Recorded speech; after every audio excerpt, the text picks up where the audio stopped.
I believe we ended up yesterday with the early discussion of annexation, how that developed, what its importance was, and I think you were at the first efforts that occurred under David Vann. Yes, I think we talked. The first efforts occurred out at a major annexation effort was an effort at what area called Booker Heights, and it was during David's term as mayor.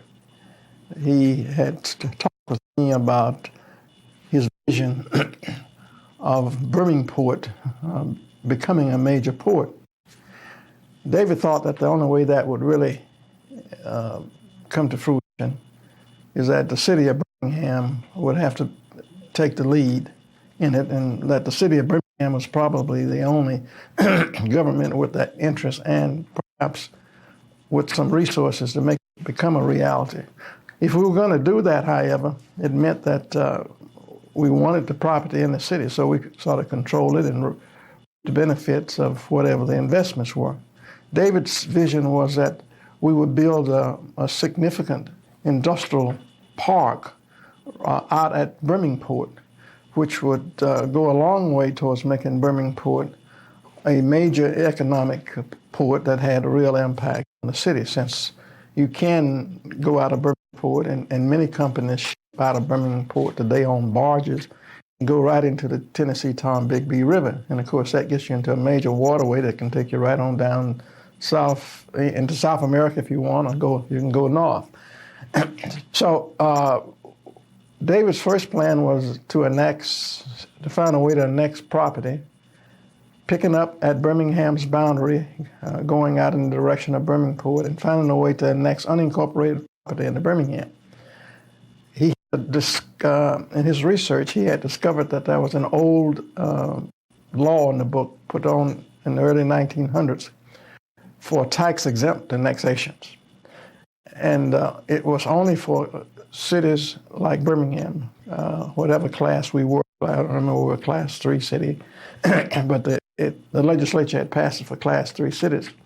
A Class 3 city could have the council, could draw a map of the unincorporated area that it wanted next, as long as it was at some point contiguous to the city's boundaries.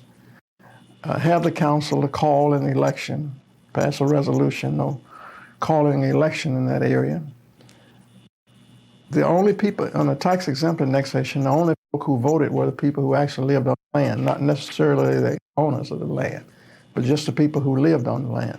And we, of course, take that after the council passed the resolution, it would go to the probate judge, and the probate judge would set a date for the election.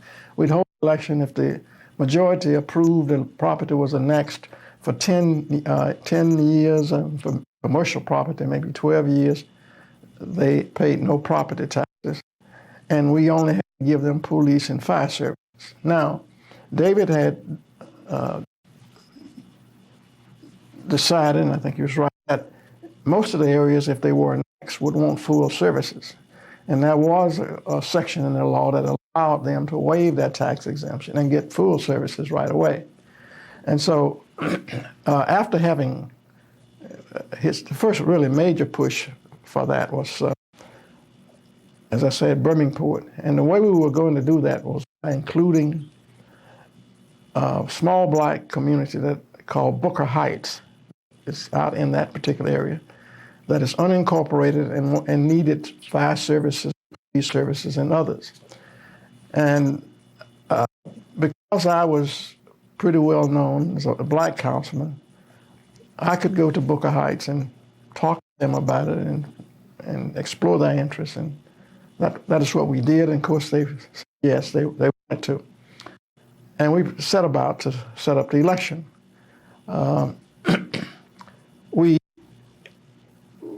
We allied with a minister in the Booker Heights area as a sort of community leader. He didn't live in the area, but he had a church in the area. And he was very much for it, and he was helping us to rally the 50 or 60 people who lived there. All went well, but Tom Glover came on, who was on the county commission, and he somehow, without our knowing it, he convinced the minister that was not in their best interest. And I imagine he promised that the county would begin to provide some services that they were seeking, because Tom was not interested in seeing that unincorporated property become a part of Birmingham. I have really never understood why. I just think it was a part of the differences that Van and Glure always had over almost all political issues. Because having the property come inside of Birmingham didn't take it out of the county. It was still the county. Nor did it deny the county any revenue or anything the county was getting. In fact, it would reduce the county's responsibility to provide any kind of services to it, including sheriffs and all of that, because the city would then have to provide it. And if we had developed the property, well, the county would have gotten much greater revenue. So as far as I was concerned, it was a political jealousy thing. But we discovered just shortly before the election that the gentleman we thought was working for us and had changed his mind and was trying to convince people not to, and had created quite a division there. We went forward with the election and lost it by one vote. I think it was like 26-25, with one vote for it being thrown out for some reason. And so we lost that first annexation election. Now, that was the first, what I call major one, commercial, to bring in commercial property. And the reason we focus on commercial properties more than we did residential properties is simply because, and let me say, we use residential properties mainly, we hooked them into the annexation because that's where the people live, and we had to have somebody living there. And most of these annexations that I talk about were annexations where there were small, black, unincorporated communities that had for years tried to get some sort of services like fire protection especially fire protection, from one of the neighboring cities closest to it, or had tried to get annexed into those cities. And because these were neighborhoods that were not well off, or basically poor neighborhoods, they simply could not get annexed. And so we were sort of like riding in and as people who would provide them some of the services, and they in turn would be helping us because we would attach large tracts of land, that commercial land, to it and vote it into the city. Commercial property was a major focus because of the tax structure for cities in Alabama. It is clearly skewed towards, for cities, the tax structure is skewed towards commercial properties. Cities in Alabama, with the exception of maybe Mountain Brook and one or two other cities, that are not under what we call the cap on property taxes. They pay a higher property taxes on their residential properties, but all the other cities depend upon sales taxes, business licenses, and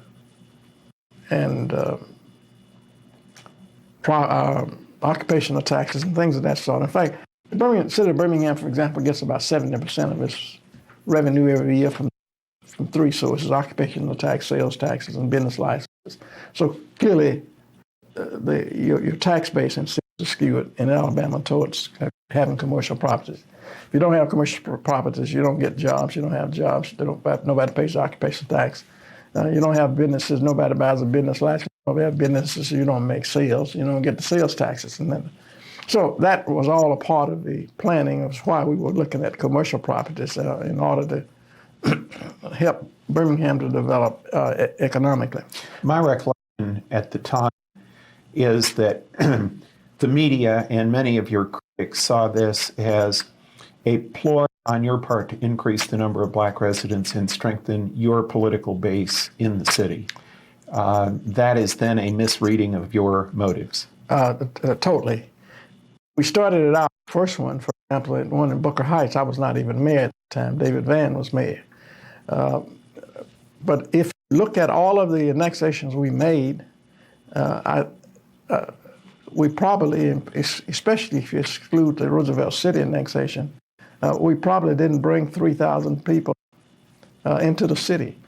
Our focus was really not on residential property, or trying to bring more population in. We welcomed that, but that was not our major purpose.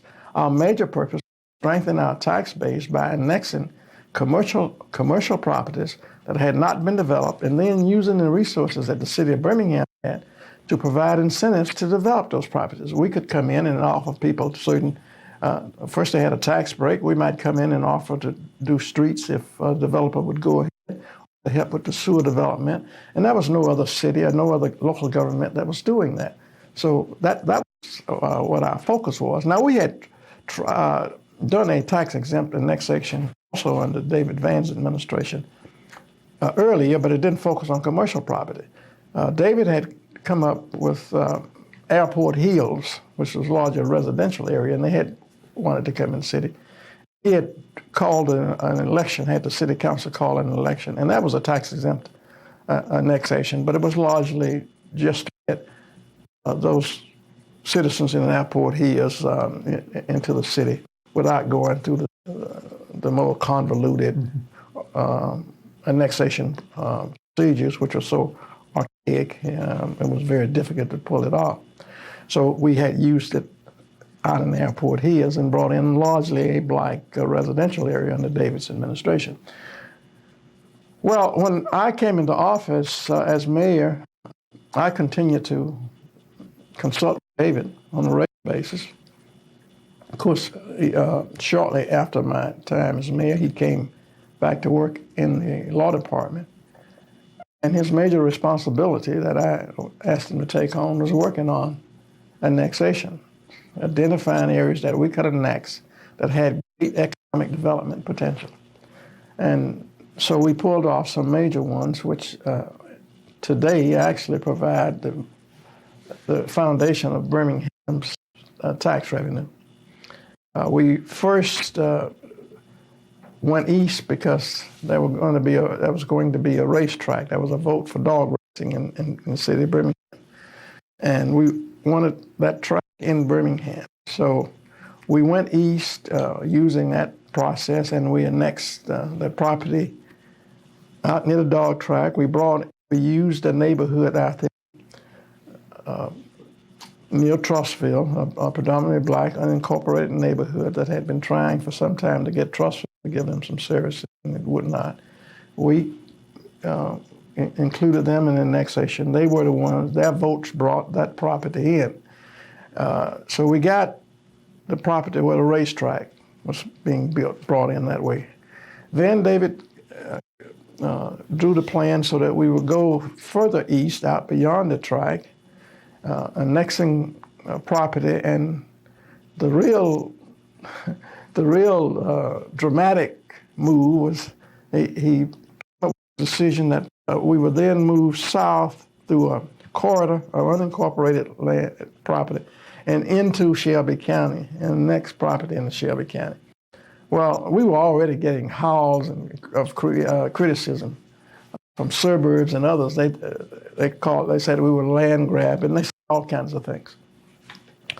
So suddenly we've got Trussville and Irondale come together after we began the annexation process, which will take us from the eastern area south down into Shelby County. We really were targeting the Cahaba River because it was a water source for us, and David said we should try to control the watershed area. And so we were focusing on all those things. Trussville and Irondale, knowing what corridor we were going through, the unincorporated corridor, moved to try to halt our annexation by carrying out an annexation themselves that would bring their boundaries together, and we would have no unincorporated corridor through which we could go. We learned of that. They were doing that, and under the law, that was something about the law. You could only annex so much that you had to do in a series of steps. And so when David learned of that, we called a council meeting on a Saturday morning or a Sunday and passed whatever we needed to pass in order to get through the gap that they were trying to close so that we could proceed with the annexation. It was an interesting story. But that annexation succeeded, and we had to fight some subsequent battles. Cities like Hoover tried to get their legislators to pass laws to, which in effect would toss us out and invalidate our annexation. We beat them in the legislature. Then they filed a suit against us and went to the Supreme Court, and the Supreme Court upheld our annexation. So that was good. We then made a major. Later on, we made a major push along 280. Now, David, the 280 push actually came before David was working full time for us. A firm out of Atlanta, the Carter Company, is a development firm that developed the Colonnade and some other properties out on 280. Hired David Van to come and negotiate with the city because I was trying to annex some property. So they hired David to work out a plan, and they agreed on annexation. And David represented them, and we annexed property on 280 where the Colonnade was built. Once we were there, we went further and annexed property, and we went down 280. And we annexed later on. We annexed the same time frame, the property where the Lord's Shopping Center, the Summit is. We went all the way down, weaving our way through properties where people would give us at least 6 inches to keep us contiguous. We went down 280, all the way down to the Brook Holland Shopping Center. Now, most of the Brook Holland residential area is still unincorporated. There's a small part of it that is the city of Birmingham. But all of the commercial development, and that's what's important to us again, the commercial areas, that shopping center is in the city of Birmingham. Even when Just for Feet built its new national headquarters ago, the newspapers often said they were in Pelham or whatever. They never were. They were in Birmingham, and I had negotiated that deal with Cerroti law firm to provide them certain incentives for building that headquarters. So we did that annexation, the 280 annexation. David was still looking for ways to get out towards Birmingport, and we seized up on an opportunity to annex an area called Dolomite, black community out in southwestern area, sandwiched out there between Fairfield, Pleasant Grove, and Hueytown. It had about 3 or 4 people killed in house fires. The city of Fairfield would not give it a fire protection nor annex it, nor would any of the other cities. The city of Birmingham could never get to it because it was at no point were our boundaries contiguous. U.S. Steel was adamantly opposed to allowing us to come across their property, even giving us a small corridor to make us contiguous, because they always feared that David Van had a scheme to annex the plants out there, which, of course, he did. But David was always very dissatisfied because USX, one of the largest employers with all those steel mills out there, were in an unincorporated area. And he had always told the city of Fairfield, if they, which is where they naturally would be next to the city of Fairfield, and most people think they are in the city of Fairfield, had told them some years ago, according to David, that if they tried to tax the properties, they were going to move their plants and go to Texas, where they had operations there. And David, that always bothered him. So he sought some way that we could get out there, and if we could get to Dolomite, we would then, of course, call the annexation, or we'd let Dolomite folk vote the U.S. Steel property. But U.S. Steel or USX would never agree. So what finally happened is I went to Pittsburgh, and I met with one of their officials, vice president, who turned out to have had a doctorate in physics and was now in an administrative position, and talked with him about at least giving us a corridor through the U.S. Steel properties so that we would be contiguous with the Dolomite community, and we could annex them, provide them with some services. against the advice of his local folk who really didn't like Birmingham and didn't trust David Van at all, he agreed to consider it, and he flew down here on a couple of occasions and met with me. And after getting some solid commitments in writing and so forth that we would not annex their plant, they was like a 6-foot corridor through their properties and made us, they annexed a 6-foot corridor to Birmingham that then gave us direct access and made us use dolomite. So now we can annex dolomite. We can achieve one of our purposes, which is to provide this community with services they don't have: better police protection, fire protection, street and sanitation services. But then David came up with the idea that we can use dolomite, and we can go northwest dolomite and go up to Birmingham. Now, this time the county thought they had blocked us. They had gotten town to annex a corridor around blocking Birmingham, but David found a way, so we still went. We didn't get all the property we originally wanted in the Booker Heights annexation, but we got a great deal of it because we used the dolomite property. We found the unincorporated corridors that took us out almost to Birmingham. So that was one of our annexations. So we annexed. We increased the size of Birmingham by 60%. We failed in one annexation because we used some old maps. We were going to annex much of it. Now it's going into Trussville, but we were going to annex a whole lot of that area along the state that runs through that area, property owned by USX and Waters.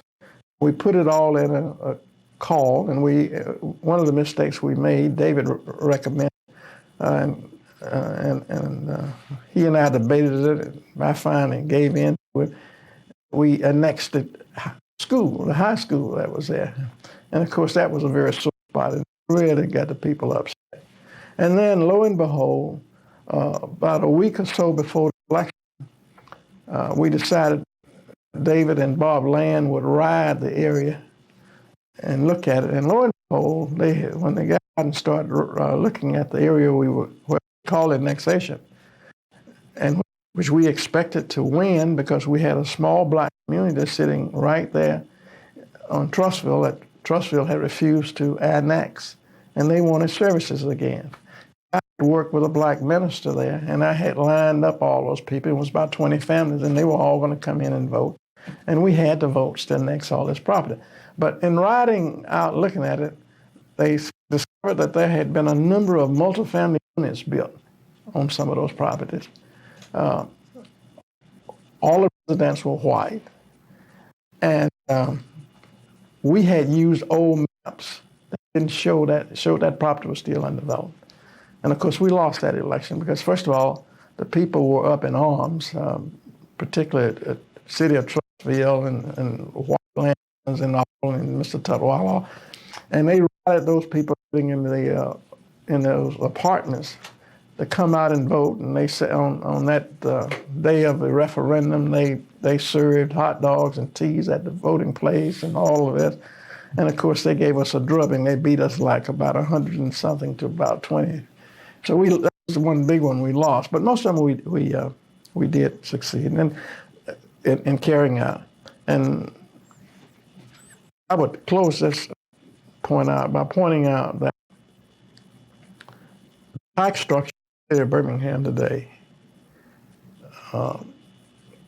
rests largely on businesses in those annexed, that have been built on those annexed properties. And we helped to build some of those businesses. We got into Oxmoor and all that, but even when we did the 280 property where the summit is, we used a small black mountain town community out there, which was originally called Oxmoor. Again, a black community that Arrington would not take in. And that community voted in the summit property for us at the time that we call that annexation. But today that's one of the largest shopping centers, and with even Fifth Avenue now, the construction on that property. But that's in Birmingham. You go down that corridor, and some of the major F South national headquarters is in Birmingham, and all those were done on that property, and they provide a large amount of the revenue for the operation of Birmingham and a large number of the jobs for our city. So I could tell many stories about annexation, but that gives you some idea of it.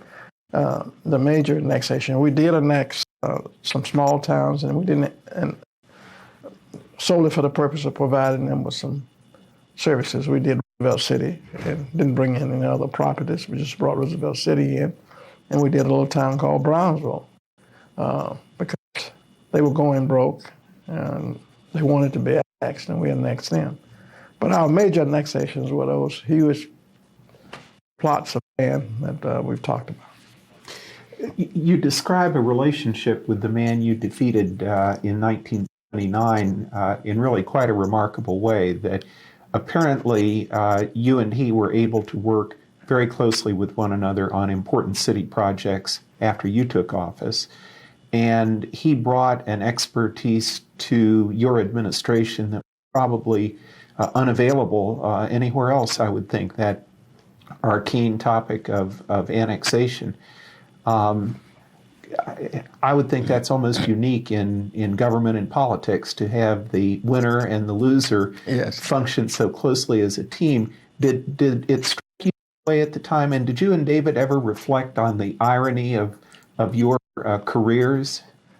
No, I tell you, we never did. I think David and I always enjoyed working with each other. And even following that election, we continued to work together. We didn't even miss a beat. We just kept working together.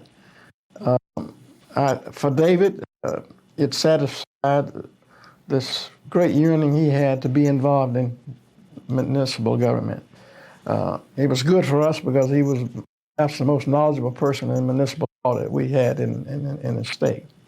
And certainly on annexation, he knew things nobody else knew. I mean, he put fear in the lives of folk who were opposed to annexations because they just felt there was after a short while, no way to defeat us when David Vann was handling our annexation.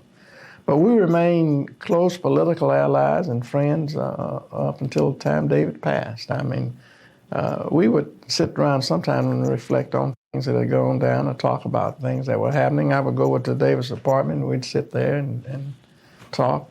But, there was never any friction between David and me. I mean, can't tell you why. I think part of it was that I just enjoyed David's style. He always created. He was already wanting to do something, And plus, he had such an interest in most of the things he wanted to do was for the city. And I just enjoyed it, and I was glad to have him aboard. And he was clearly the architect of the major annexation move that we made. I think we had started getting much of the so-called Oxmoor Valley now, where we have warehouses and major office plants. We started annexing some of that before I was mayor. When David was mayor, we annexed some additional property after I came in. But it was clearly following the David Vann pattern. David was sort of the brain trust behind it. And I was a facilitator because we had to use, in many cases, we had to use small black, in just about every area, we had to use black voters to vote the land in under that tax-exempt annexation. And at that particular time, had the high enough profile that I was well known, being the first black mayor, and I could move into those communities, and people there at that particular time, they were happy to get the services, happy to know me, happy to know that the city was interested, and so forth and so on. So we made a good team in that regard. My recollection is that you really took a drubbing in the community from sources who did misread the motive. Was there any way that you tried to explain to the business leadership and the media leadership in the community this annexation strategy? Did they listen? In retrospect, do you think it was a public relations problem as well as a major economic policy? Well, I think it might have been a public relations problem, but I'm not sure there was one that, even with the best public relation experts, we could have avoided a fight. I think that was just out in resentment of Birmingham coming in and annexing properties that in some instances surrounding cities that had not taken them in apparently saw them as future expansion areas for them, places like Hoover. It was very interesting that shortly after we did one of those annexations, they got the law changed so other cities could do it, and that is a tax-exempt annexation. And Hoover annexed into Shelby County also. Hoover was once only in Birmingham. But the legislature made all of the effort to get us out of Shelby County, but leaving Hoover in there. And that sort of undercut their arguments too, because they're trying to kick Birmingham out from coming from one county into another. But they want to leave Hoover in Shelby County where it had annexed into. And that also helped us in winning the case before the Alabama Supreme Court when we were taking the court on those annexations. No, I just think that's historically there's been opposition from smaller cities to Birmingham, opposition in the legislature. They've viewed Birmingham as big bad Birmingham, and that started before I was mayor, probably even before David was mayor. I think the situation probably. The resentment was heightened some because we were pretty proactive as mayors. Both of us were. And we were fighting for the survival of the city. And we were, by the time David came in, the migration of people to the suburbs was taking place. And with it was going some businesses like Blue Cross and all of that. And David, as other mayors, Joyce Sebas had some of those businesses started leaving in the administration, but Sebas didn't mount any fight against it. David immediately, when he became mayor, began to try to offer them incentives to stay in, apply pressure to these big businesses not to leave the city. If they left the city like Blue Cross, he immediately canceled the insurance at Blue Cross. I mean, we did, a number of things. In fact, David made that decision that we would do that, and then he lost, and then it really fell on my shoulders to carry that out. So the fight with Blue Cross was really carried out under my administration, and didn't make our employees very happy because we were shifting over to a self-insured plan from Blue Cross plan. But no, that was just heavy opposition to it. I really don't think that was any way that we could have cut down on any of the opposition. I met with some people. For example, Representative Ellis, who represented Shelby County in the legislature, brought a delegation in to see me. And he said we had upset people down in Shelby County, people who had moved down, built new subdivisions, were living in new subdivisions because they thought, we were going to force them into the city. So he was an attorney, and I think he knew better, but I explained to him in the conference room there at City Hall that, no, we were not trying to force anybody in, and we couldn't. We couldn't bring anybody in unless they voted to come in anyway. So we had not touched the residential areas. But I made the mistake of telling him what we were doing. I explained to him that we were targeting commercial properties and why. Now, I don't know why they had not thought about that before, he and the other people. But they wanted us to declare a moratorium on elections, any more annexation elections, especially in the Shelby County area. And I simply agreed that we would not touch any residential area in Shelby County. But any commercial area that's coming in, we would proceed with the annexations. And of course, once they knew what we were targeting, they began to target people. We were about to annex a gentleman who owned a small business, service station, grocers. He had wanted to come in, and they applied significant pressure to him and threat of boycotting the businesses and so forth, and that's how they headed us off. I made one other major goof in that we set up an election that would have annexed a lot of land owned by Drummond.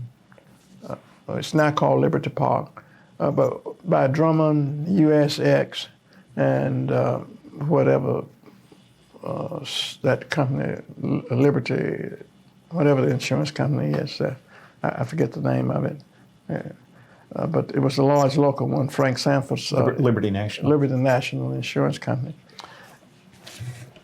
And so David drew up that plan, and we had this little black community out there in the Irondale, and we drew all that property into the annexation call. So everything that's now Liberty Park, but it was in that annexation call. We had it hand down. We had the votes.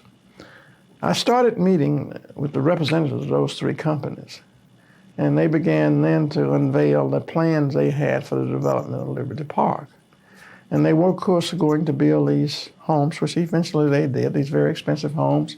And they needed, in order to market them, they needed to have a school system which was considered quality school system. They said they could never, Birmingham school system didn't fit that bill. They could never do those homes and so forth.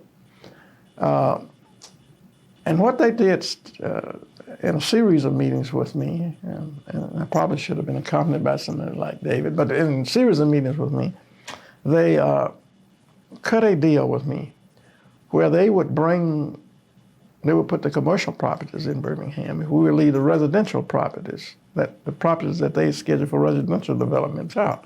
Well, I thought that was okay. That was a fair deal.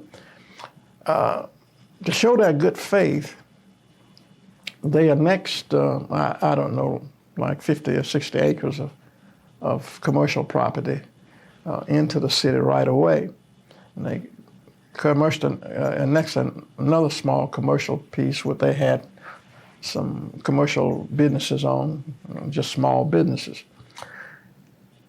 And the mistake I made is that they then said, I said, well, what we will do, we'll just change the map and we'll leave the commercial properties in. They then asked me, said, no, we will bring the properties in. We would rather develop the properties outside of the city and then bring them in because the city has stronger requirements for things like sidewalks and things, and you don't have that in the county, and it runs the cost up. But we will, as we build these buildings, and they build a number of them, we'll annex them. And I was so naive that I did that on a handshake, and obviously they never brought them in. I went back to see them when they started, when they had completed 2 of the office buildings. They would not bring the property in. They subsequently went to Mountain Brook to try to get Mountain Brook to annex the property. They then explained to me they needed to keep the commercial property to support their residential areas and provide for the schools and the libraries. When they couldn't get Mountain Brook to do it, they got the state legislature. I successfully blocked it the first year, but the second year they succeeded in getting the state legislature to annex it to Vestavia, even though it was not contiguous to Vestavia. So I learned a bitter lesson there and a bitter lesson down with Rust. That was another story, I won't get into it, but Rust's major headquarters, the home company for Rust, had a long time commitment with us to stay in Birmingham because we had helped do the studies for new sites.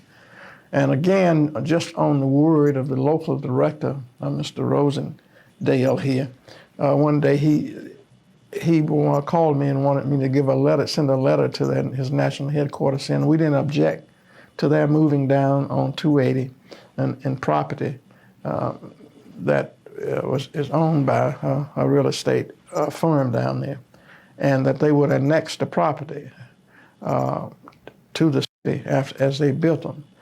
And with my letter, the headquarters allowed them to begin moving down there. After they had moved into 4 very fine buildings down there, and I hadn't heard from her, I went to visit Mr. Rosendale. And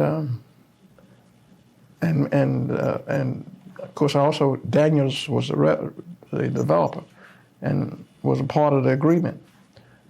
David had handled the negotiations with Daniel on that deal.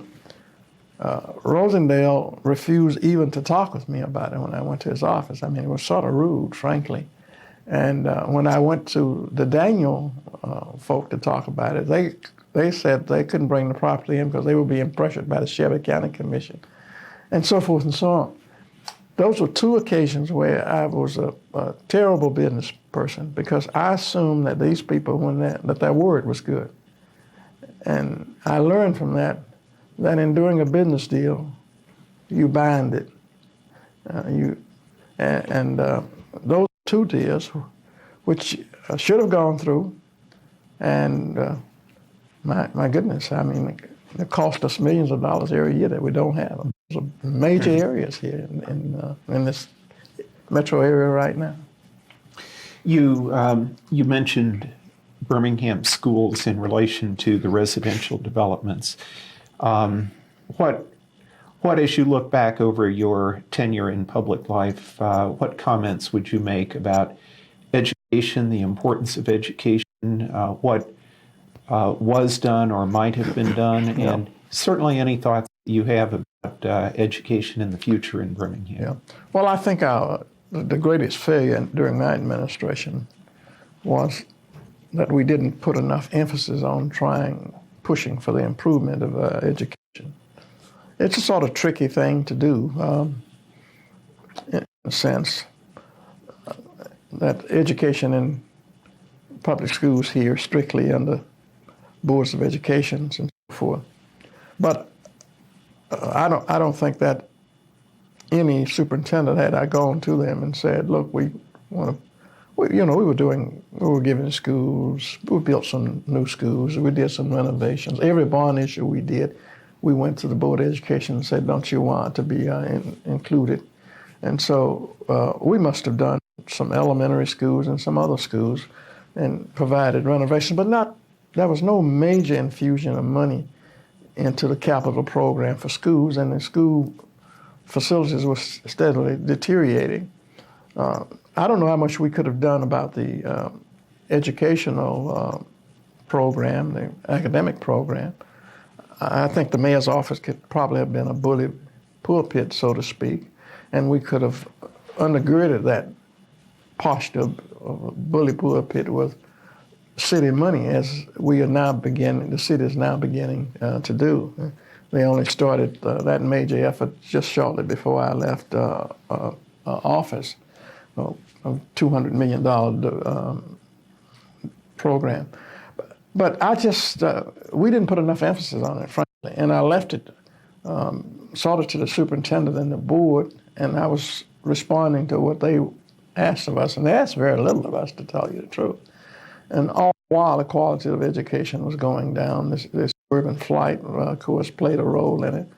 And the school system itself was just not making adjustments for the students it had, was not holding up standards and expectations and so forth.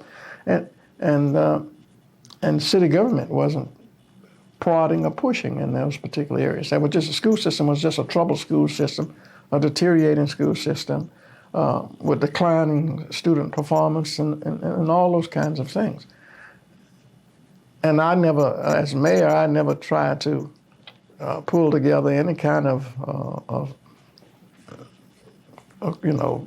hearing, summit, or anything to talk about education, to focus attention on what was happening to those schools.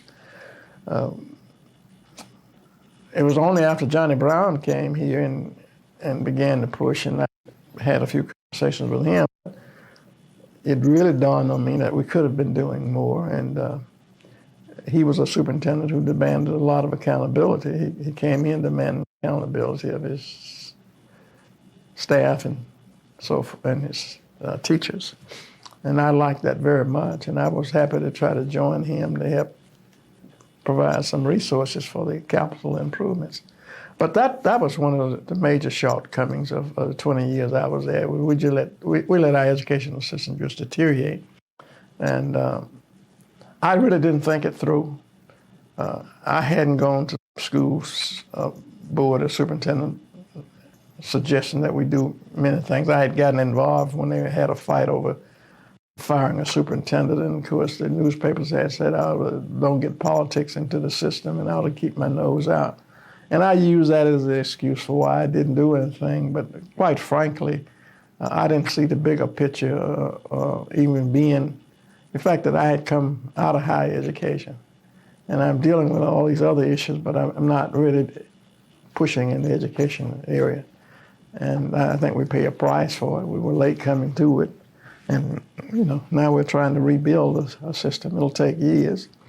And there's still problems, of course. And not just with the schools. I mean, even trying to, as kids perform better on tests, as we started building new schools, finished the first regional high school, about to go to another, providing the money for it.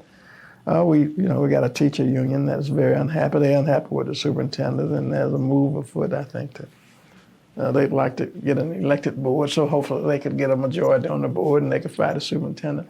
It's a crazy kind of thing, and I interpret it all because they don't like the fact that their feet are being held to the fire in terms of how they got to perform. But we'll see how that comes out. Do you have any thoughts if you were suddenly made czar of public education based on your experience and what you may have heard from other mayors? What can be done with the big city systems that make them serve the kids better? Well, I really think that the one thing that we could do here, which would have been to give the mayor a little bit more authority, make him sort of a czar over schools, as they did in Chicago, as they did in Buffalo, and they've done in several other cities. Because quite frankly, when it comes to getting some resources, especially capital resources for facilities and the new technology and so forth, it's usually done at the local level rather than the state level, and certainly that's true here in Alabama. The other money comes out of the Special Education Trust Fund of the state for instruction, but very little money comes from the state for capital improvements and things of that sort. And so the boards of education usually end up coming to city government, and they usually come to the largest city government. And in the case of unincorporated areas, they go to the county commission seeking funds. And even if they want to ask people to vote additional taxes upon themselves for schools, they usually come through the city. They have the city to handle the referendum and so forth. I think the two major missing ingredients, maybe three in schools, that I would really push. One is you've got to put greater accountability in. I mean, you have got to have principals and teachers and who perform.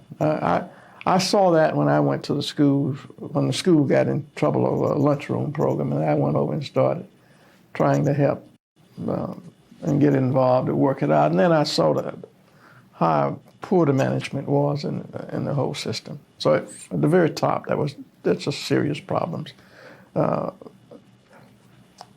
I think putting in place a strong administrative staff that understood its responsibilities, held itself accountable was first thing was important. You could then, of course, demand that principals, you set goals and had expectations, and everybody had to work towards them. And then you, along with that, you had to provide resources. You just can't pump resources, even if it's half of the resources in, if you're not going to deal with the people who have to carry the program out. That's easier said than done, because while there are a lot of fine teachers in the system, there are quite a few who have become lax. While there's been some good principals, there have been a lot of principals that have not been good. And we've had such trouble here, or the teachers union, the AEA in Alabama is such a strong force that most superintendents didn't really want to take AEA on. I think this superintendent that we have now has done that. I think that's a move in the right direction, but I think that's what we have to do, and that's what, if it were I was Zoe, I would have been looking best superintendent, trying to find some good principals, even if we had to go outside to bring them in, because I don't think they tenure principals. We would move them, new principals in. And of course, you can't get rid of tenured teachers, but you can push on in-service training for teachers, and you can certainly get rid of new teachers coming in who are not tenured if they don't perform well. And quite frankly, we didn't do that in the Birmingham system until Johnny Brown came here. You put public education generally in a negative column. Another area that I suspect you would put in the same category was the MAP Center. And I wonder if you could talk about what the thinking was behind MAPS, the importance you attach to it, and your reflections on that experience. Well, MAPS is another great failure. That it was a metropolitan wide program of projects. The centerpiece or nucleus, of course, was to build a dome facility, but in order also to attract support for the dome facility, we proposed providing special funding sources from the proposed 1 cent countywide sales tax that would have been levied for education and for some for recreation and some for cultural activities and things of that sort. We had about 10 or 12 major areas. We had areas for public safety. We had the virtual libraries in there. We had a number of things, and it was a good composite. But the opponents, the critics, always argued that we would only put those things in there to try to sell the dome. And while that might have been true, that might have brought us around to including these things, that still didn't diminish the importance of having those things, of having the funding to complete the McWayne Center, of having funding for cultural activities, for the symphony and the dance groups and all of these groups. That was the good thing about MAPS. Let me just talk about it in 2 or 3 ways. First of all, it was a major accomplishment to get the corporate community behind MAPS program. The corporate community is very conservative about those things. Fortunately, Richard Scrushy, a CEO of HealthSouth, was interested at the time in owning a major sports franchise, had competed for the Marlins baseball team, came in second in that,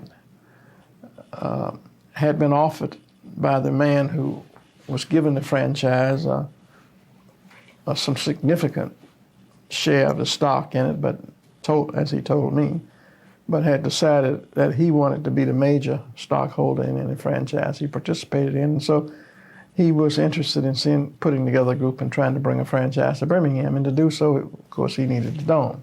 That's how we got started talking about it, quite frankly.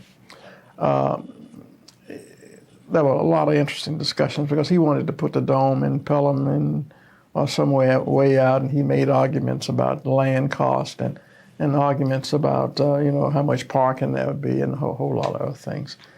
He was arguing against my point that the dome had to be downtown Birmingham, and I knew that because I had staff to do a study, and they had studied 10 or 12 cities with domes, how they had what was going into that planning. And out of 12 domes we looked at in those 12 cities, 10 of them, the cities had used the dome facilities to revitalize their downtown areas or their old convention centers and what have you. And they had worked, been successful in most. In a couple of cases out in Detroit, they had gone out to the suburb with the Silver Dome in Pontiac, Michigan, and it had not been a success at all. And of course, as we talk now, we know that the franchises, both baseball and football, have been moved back into Detroit, and they have built a new stadium and a football and a new baseball stadium. So it was a flop. The other one, it was St. Petersburg, and it's still there. I think the Marlins play down there now. I believe the Marlins play there. But for years, it's been a greatly underutilized stadium because it wasn't used a lot for conventions and things, and that's really what most stadia are used for convention-type activities. You got a major league franchise, particularly like a football team, it may play 10 or 15 games in there. You got 10 or 15 days filled, but you got the other 300 days of the year, you got to do something with it. So you do it with conventions and so forth. That's what really carries it. So anyway, I never convinced Richard until he had a consultant. He put together a group, sort of an advisory group of businessmen, and the consultant told him the same thing. He was in total agreement with me, and so they settled on that. We were going to do a dome stadium down in the convention center, and the corporate community came together behind that. There were some difficult hurdles to overcome, like first of all, how to get it required a constitutional amendment to do that project. How were you going to get it out of the legislature? We wanted a Jefferson County only vote. We didn't want it voted on the county-wide. In order to do that, it had to pass the legislature without a dissenting vote and all of that. And we did that. That was a major accomplishment to get it. But clearly we were unable to do it because the corporate community really put the pressure on the legislators. And so for perhaps maybe the one time in history something that significant comes out of the Alabama legislature with nobody voting against it. Everybody either voting for it or abstaining, one way or the other. So that put us in business with it. Now, what we hired, we had our consultant to help us with some of the marketing. People have criticized our marketing. People have criticized the fact that the MAPS project had an advisory committee and was going to have an executive committee that included the majority of the membership were corporate people and not elected officials. But elected officials were going to be in the proposed executive group. But of course, the opposition used that to also help to defeat the project. But I guess we never got across to people, we tried in the end, was that first of all, MAPS was first and foremost an economic development project. It was something Birmingham has never had, and that is a sizable economic development project that creates literally thousands of jobs just in the construction phase.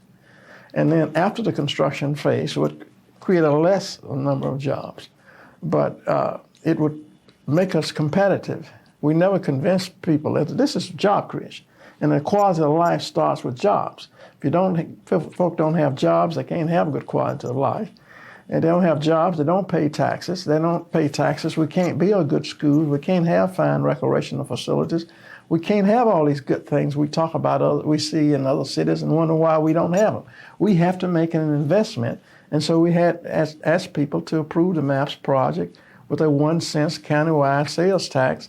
Either 25% of that tax was to go for a transit system, which was going to be countywide.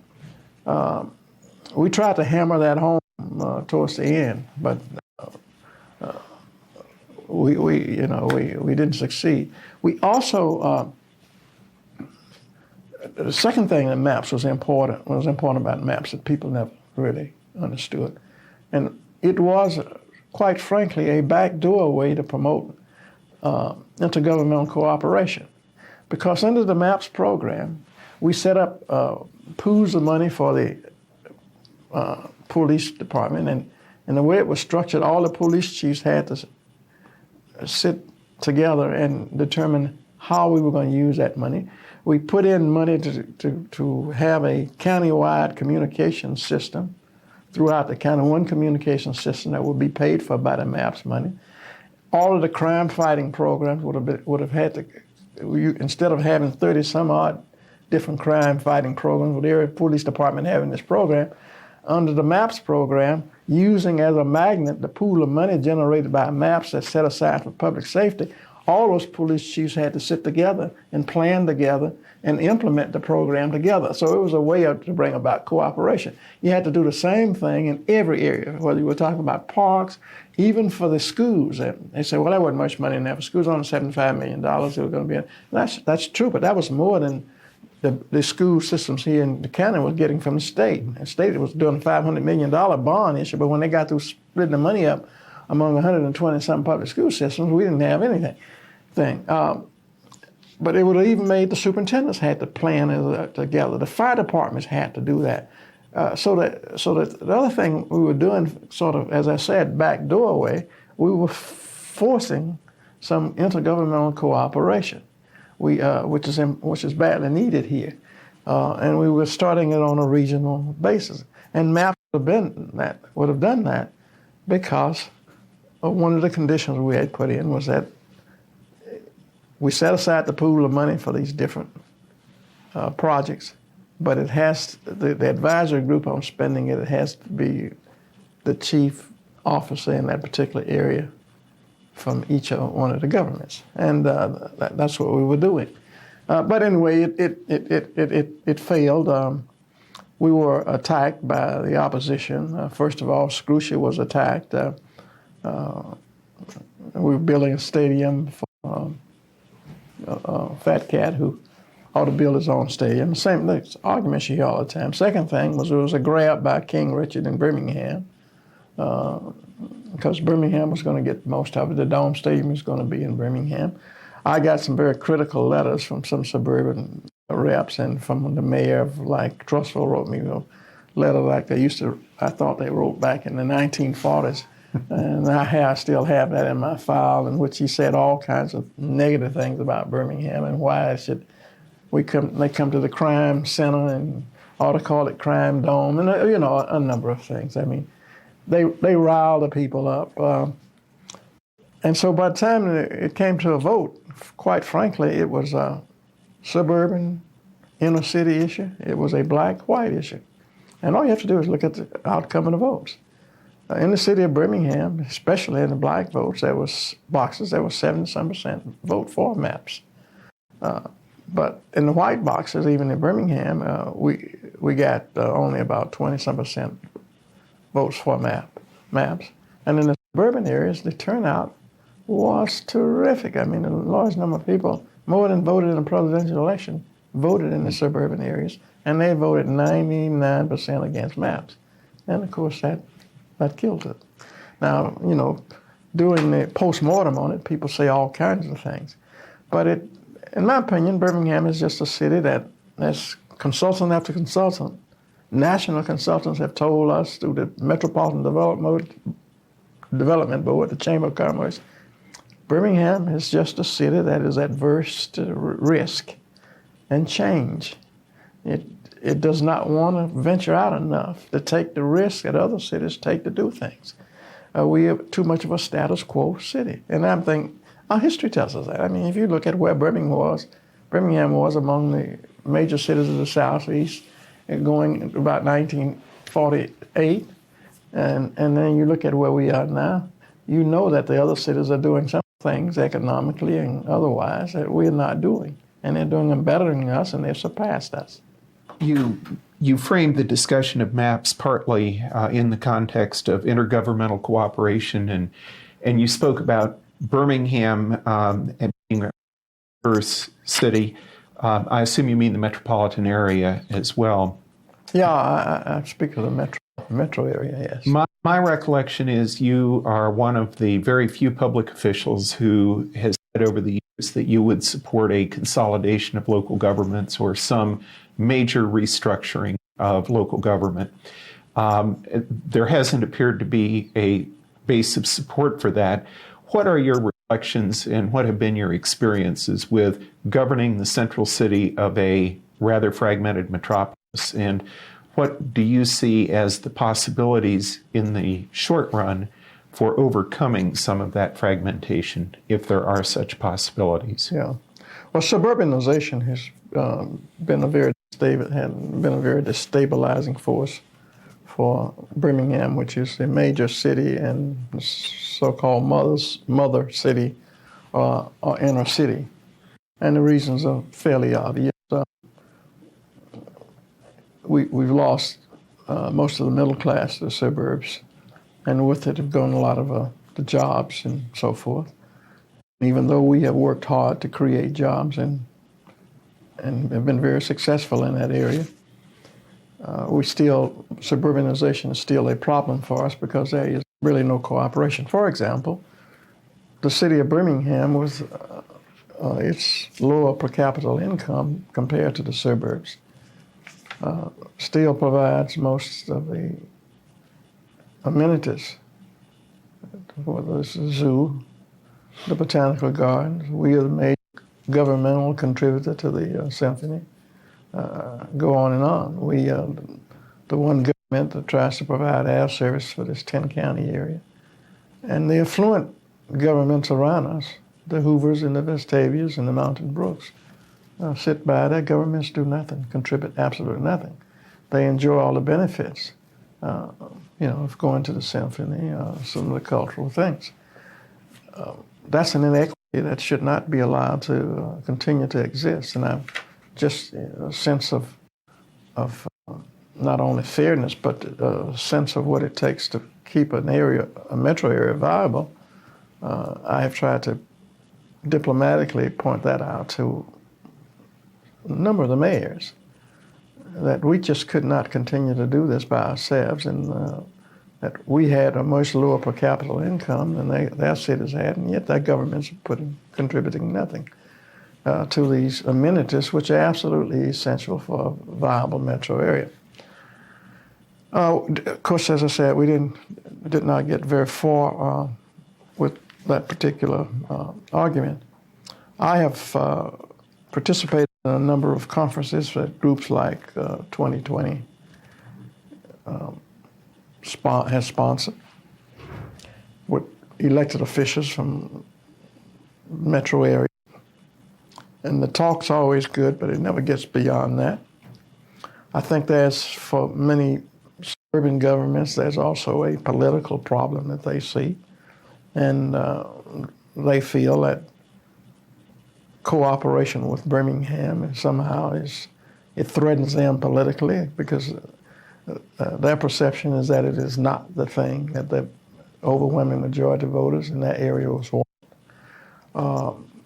There are some fearmongers who would talk about threatening the quality of the schools in the suburban areas, and the possibility that at some point there might be a forced merger of Birmingham's schools of significantly less quality than the suburban schools with the suburban schools.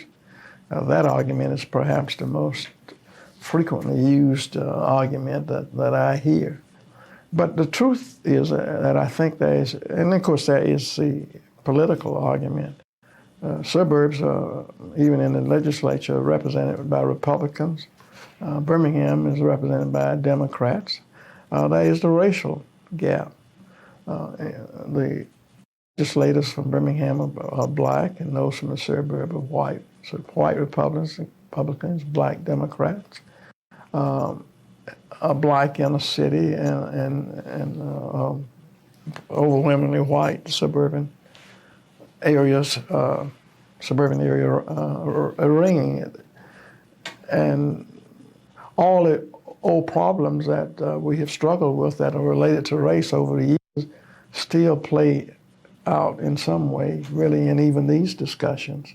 Because politicians, by and large, are not really great. Most of them are really not great leaders. They're not risk takers of that sort. They are busy sampling the air to find out what their people want, and they don't get out front and lead. They sort of follow what the people want. We just have not done anything except talk about it. There have been some ongoing efforts. I tried about 2 years before leaving office to push the concept of the metropolitan service districts, where everybody would be protected. But I tried to push to get the local Chamber of Commerce and the Metropolitan Development Board to support efforts in the legislature to create metropolitan service districts, where legislators group maybe several counties or whatever the natural boundaries of a metro area together and call that a metropolitan service district, and set up a board of representatives, and they could provide whatever services the people in the district voted for them to provide, and of course voted to pay for. And we cited the area, Portland, as an example, and the chamber and other groups even sent committees out to Portland to look at it and to see what had been done in places like that. And we cited a number of other examples, but we have got nowhere with the Metropolitan Service District. In fact, the time that I was scheduled to make the presentation, at a chamber breakfast for the Metropolitan Service Districts. I think the chamber reps thought it was not going, if they ever stood any chance of selling it, that I was not the person to sell it, quite frankly. And while they didn't want to offend me by asking me not to do it, they did maneuver and I forgot John's name, but anyway, he was a Southern research man for many years. John Rouse. Yeah, they got John Rouse, and they presented the program as a program where John Rouse was to speak and I was to speak. And John Rouse was talk about what Southern Research Institute and Fine Institute, but what research they had done on this issue and so forth. And of course, it went down well. He made his presentation that morning. I spoke afterwards, and I said nothing about it. But clearly, I knew what was driving the way it was done. But that didn't matter. The big thing was if we could sell the idea of metropolitan service districts. That way, and then I thought maybe with John Rouse saying to them, you don't have to worry about your schools unless you want to do schools. Everybody in the district would have to vote if you're going to do something about schools. But anyway, to date, it still hasn't caught on, and I think we're suffering because of it in this entire metro area. That's why other areas are outgrowing us. We are competing for economic development against the Charlottes. Charlotte is carrying out metro-wide cooperation without any legislation. They've had a group studying it and making proposals, but they have consolidated things without that. They still have not. They've had stuff in the legislature. They've had a group, still not taking a formal vote, but they're going ahead with consolidation. Nashville is moving because Davidson County has a metro form of government. Jacksonville took off. These are cities that, even when I first got on the council, did not rank Birmingham economically or otherwise, but now have passed us by. Jacksonville, Florida, it's metro government. It has one school district, and so it doesn't have to deal with the fears that folk have about the quality of education. They already got one board of education and one school district. But here in Birmingham, we still have all those problems. And you can go around the country and cite a number of metro areas where there is good regional cooperation, either through a metropolitan form of government or through some sort of intergovernmental agreement. They work together.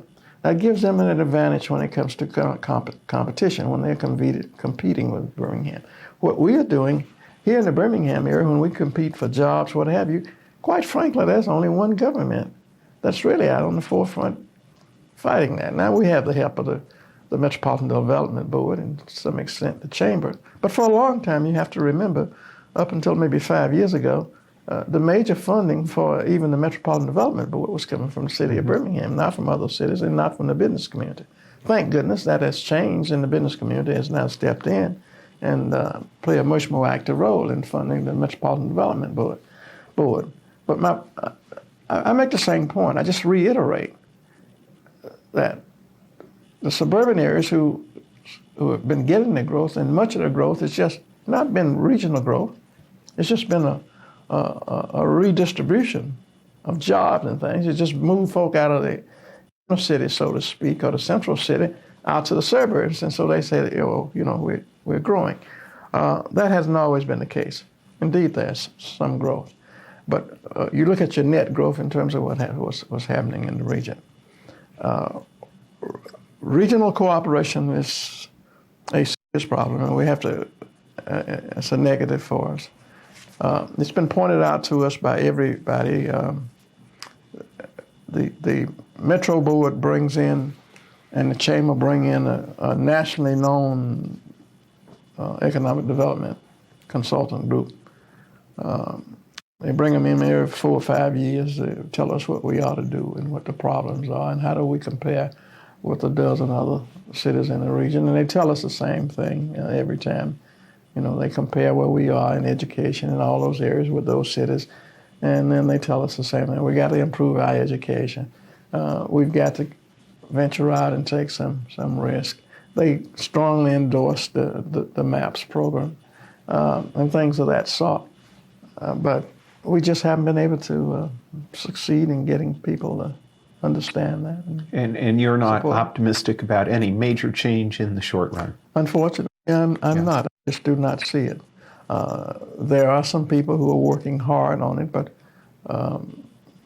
the 2020 project, I think, it's been wonderful to bring people in, have a lot of input from people. One of the criticisms of the MAPS program was that it had been put together by a small group of folk and that it had had input from other areas.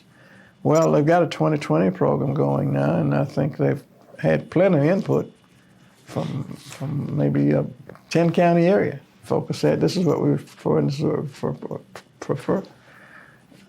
I don't see anything coming of it, though, quite frankly. You've got to find out of all those things they're talking about. You've got to find out where do we get started? Where do we get a hold? And you really won't have the major impact if you want to deal with some major projects. I mean, if you want to just deal with bike trails and hiking trails and making sure they run from county to county and contiguous, and we did that on the maps too. We did things like that. That's fine, but it's not going to generate any great economic impact, and it's not going to change a whole lot of things. And I mean, people just have to face up to that. We now have the zoo semi-privatized. I mean, three governments, four governments, the county, the city of Birmingham, Mountain Brook, and Homewood.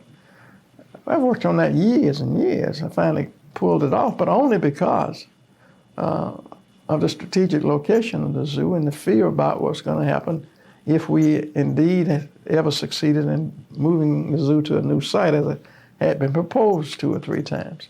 The Homewood was very concerned about what was going to happen, and Mountain Brook was very concerned that the 100 and some odd, 200 and some odd acres of property out there that the city owned, that we would probably sell it to some commercial developer and so forth, and it would interfere with the quality of life for those suburban communities.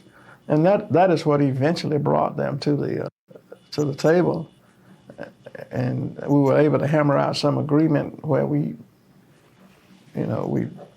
turned the zoo operation over to the Zoological Society, and we underwrote the operating expenses for 10 years.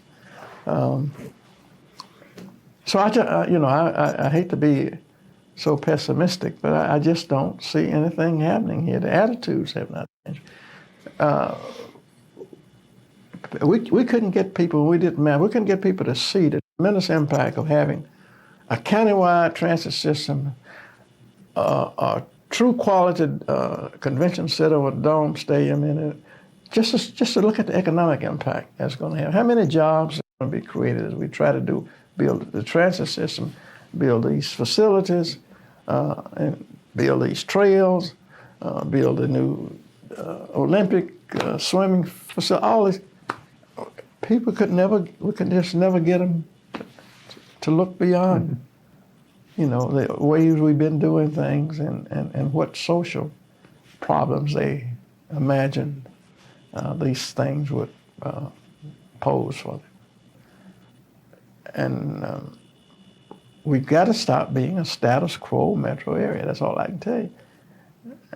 And I don't know how we do it. I mean, I sit around and I mentioned all these cities that pass our metro areas up, and now I look at Chattanooga, and Chattanooga is a destination site. Birmingham is not. So we obviously are not doing something right, and we're just not cooperating and planning together. Your political career is often linked to the Jefferson County Citizens Coalition.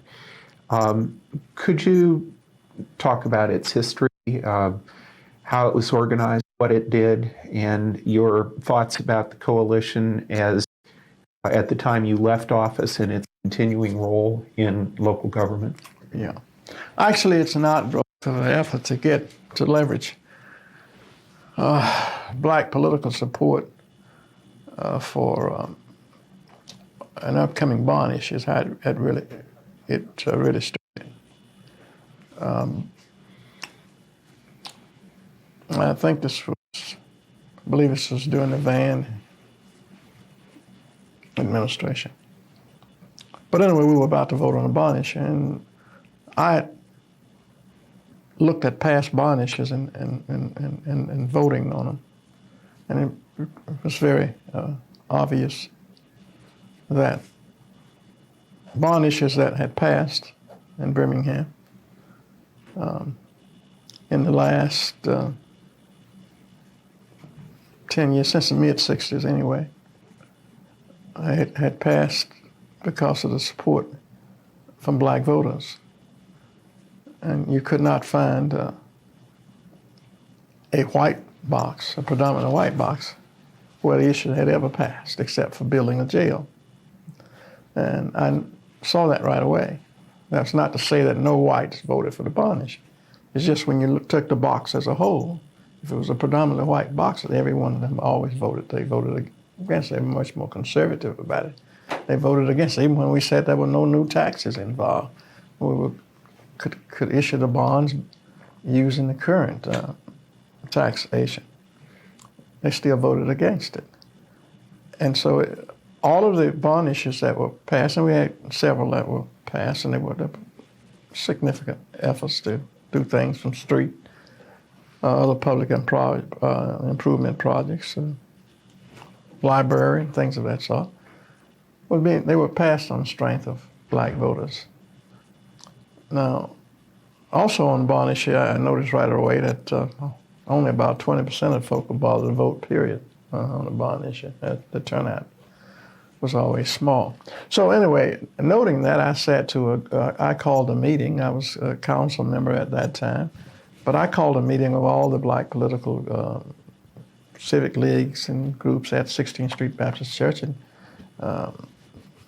I was very pleased that there was a super turnout. I mean, I got there at night, many more people, they were there. And I talked about having an umbrella group of civic leagues and political organizations, and all from the black community, which set forth a group of goals that we wanted achieved in economic development. If we were going to support the upcoming bond issue, we had to have a commitment from the city of Birmingham that black contractors and so forth were going to be guaranteed involvement or participation in the projects. We asked the late Oscar Adams, who would later become a Supreme Court judge, asked him to be one of the speakers. He went before the city, he along with Walter Jackson and some other small committee, and made our pitch for involvement in exchange for support. But we also decided in that meeting that we ought to go to the county and say the same thing to the county, even though the government was not having a bond issue at the time, and we did that.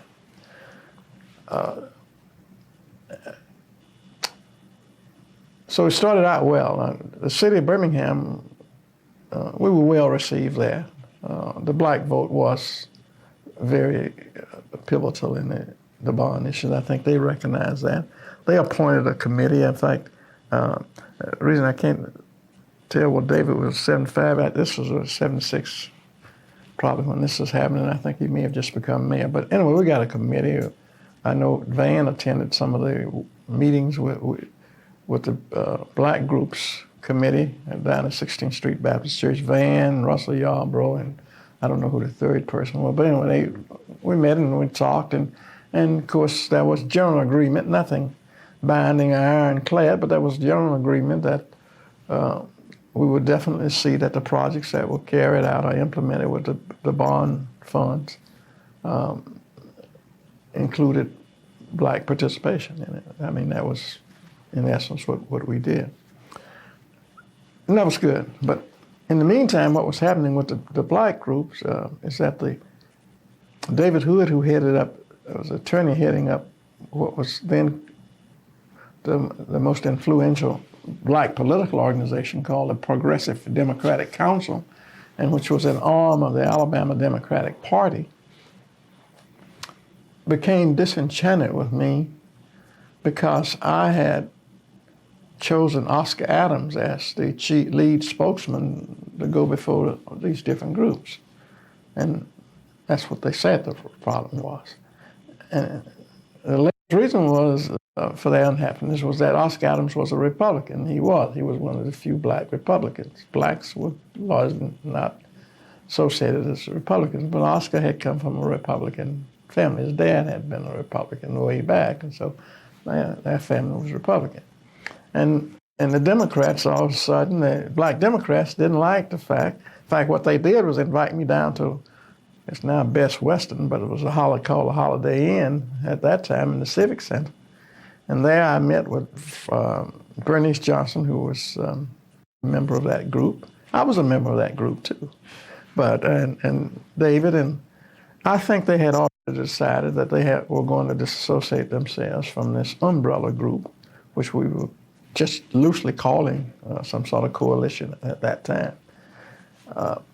My proposal to them had been at the outset that the Progressive Democratic Council would continue to be the political arm, but we would empower the council more because all of the black civic groups, the black community as a whole, would be speaking with one voice. And I thought it was a great idea. I thought it was ideal, frankly. And as I said, at the meeting, they bought into it, and we did follow-up meetings. But soon, I'm called to this meeting at lunch one day down there with this committee, and they tell me they're unhappy because Oscar is speaking.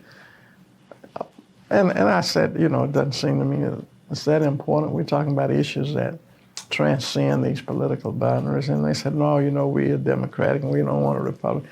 But I think they had really decided to get the bailout. And so I said, well, what do you want for spokesperson? They really didn't want a spokesperson. They wanted to tell me, it was a nice way of telling me they were pulling the organization out. Now, this hurts us because we don't have a political arm.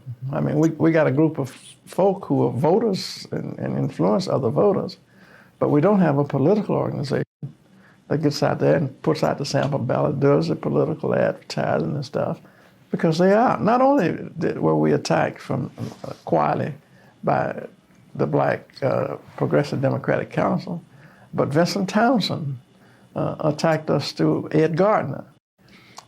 He called Ed Gardner, and Ed Gardner related this to me, but it worked well for Vincent Townsend, and said, Ed, because the Birmingham News had carried a story about our meeting in this umbrella group, and says, Ed, what is this happening? I thought you were the leader.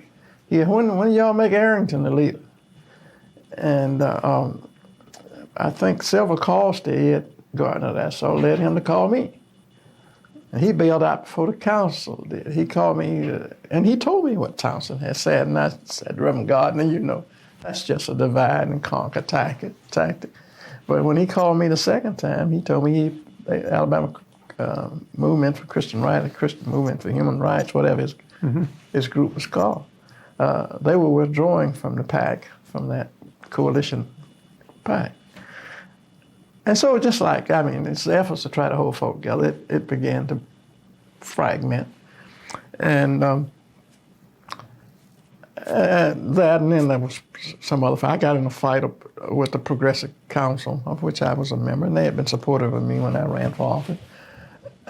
But I was pushing for them to support younger blacks. Ronald Jackson, believe it or not, they're going to run into the legislature, and they didn't want to support him. Jeff Germany was getting ready to run for something, that may have been the city council. And I got up on the floor and I made the argument about the need to bring younger blacks in. Well, they weren't very open to that because they felt they had been tilled in the field and the younger blacks hadn't been coming to meetings and all.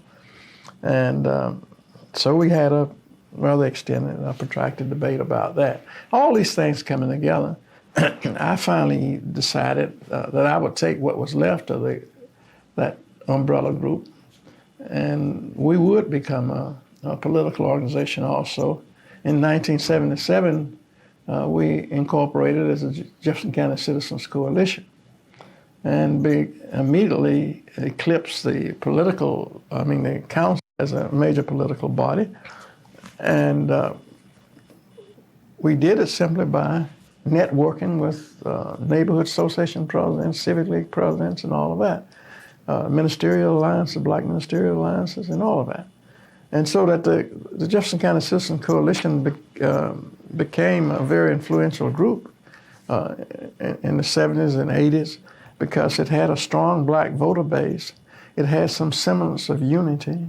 And although for example, most of the ministers and a lot of the presidents never were hard-toed members of the coalition, but they were strong supporters. And they implemented whatever when we recommended, whether the sample ballot, they pushed it. They pushed it through the churches, they pushed it through the civic organization. Many of our members were neighborhood presidents, and of course they got to be neighborhood presidents because they were influential in their neighborhoods. And so when they came from the coalition meeting and said, this is what we're going to do, the people followed them. And so from that, we built an organization. Our people were thrilled at the Birmingham News with writing stories about how powerful we were. And I was warning them all the time, look, they're setting us up for execution. They're going to crucify us. They're warning people, you better watch this group, because they had started calling us a political machine.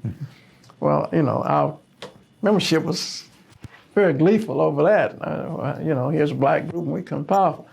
And I was saying, no, you got to understand that what they are saying to people, you better watch this group. You get a political machine. Political machines are not good.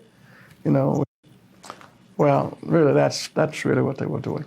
But to the extent that the black vote determined the outcome of issues, we were a force to be reckoned with. Certainly, when you dealt with a city where there was a majority of vote was black inside the city, we were very influential for almost 20 years. I mean, unquestionably influential. But nobody ran in this county. Nobody even, well, not nobody, but a few people, particularly Democrats, even ran statewide without at least seeking the support of this group, because the center of black political strength is here in Jefferson County. I mean, that's a predominantly black belt area, but quite frankly, I noticed a long time ago when you count up all the votes in the black belt, you don't have that many votes. I mean, every vote counted, but I mean, the center for black political thing is first of all Birmingham. Next to distant second is Mobile, and then Montgomery.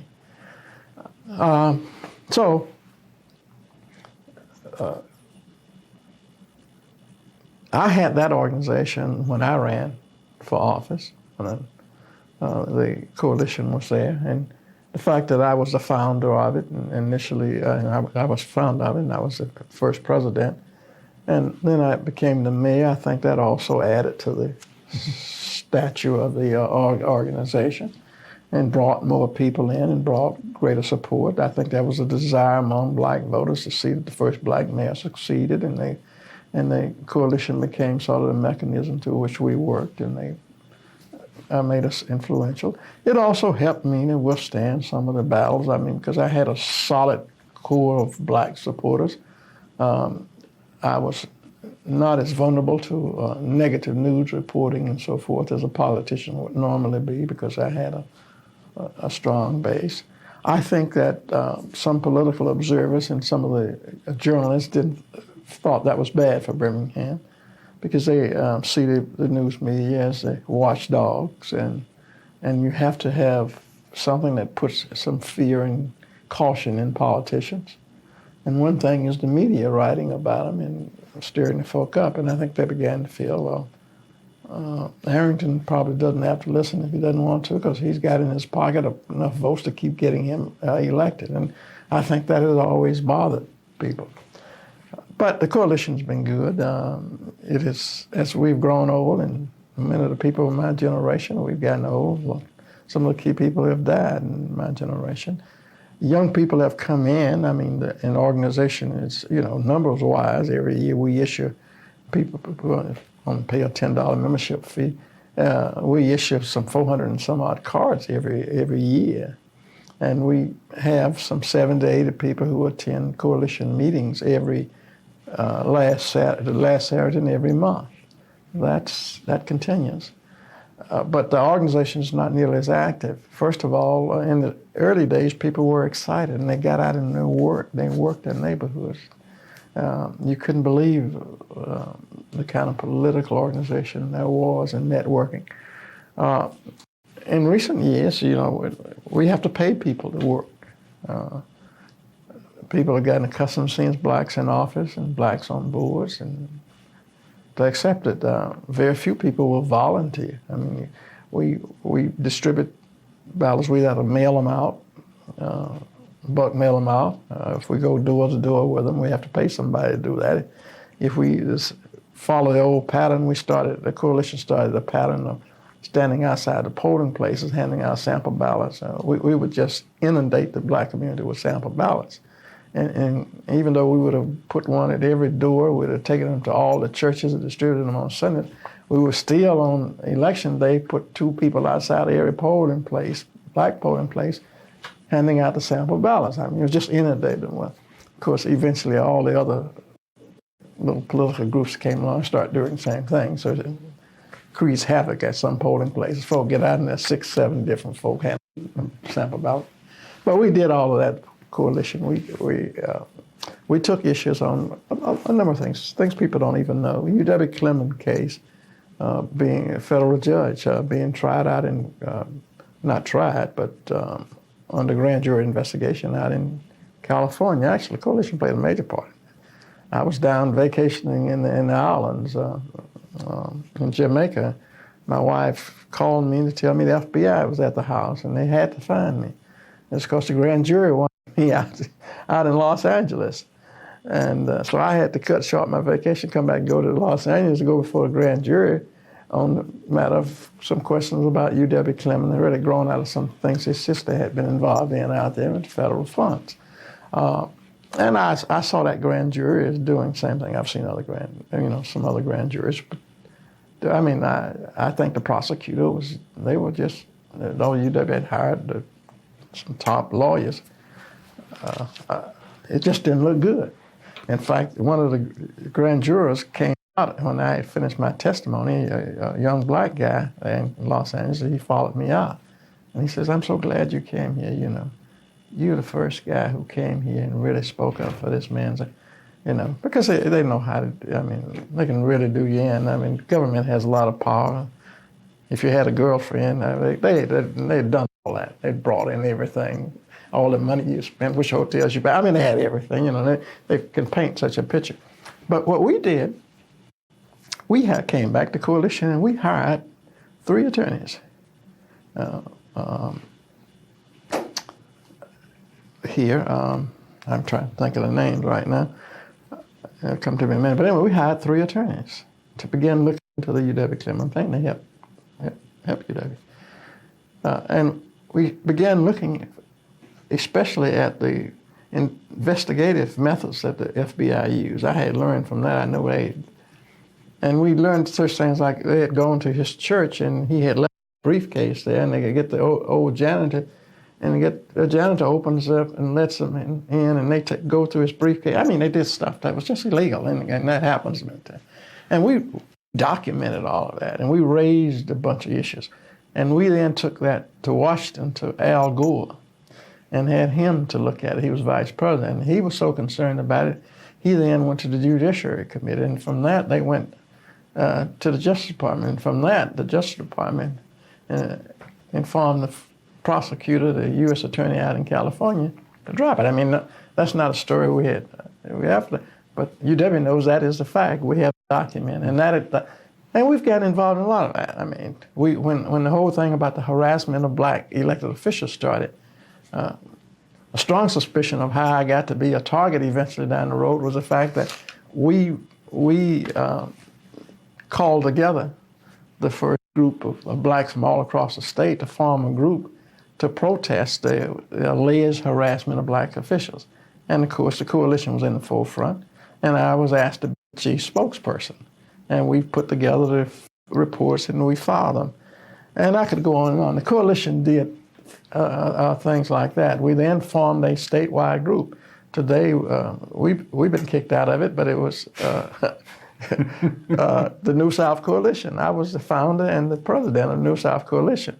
I did that because young blacks from across the state, like Michael Figures, Hank Sanders, and all, came to my office and had been encouraging me to pull together a group. I didn't want to do it because Joe Reed was seeing it as a as a group that was going to be a competition for his Democratic council. So anyway, we've done a lot of those kinds of things. But the organization still goes along, and it survives.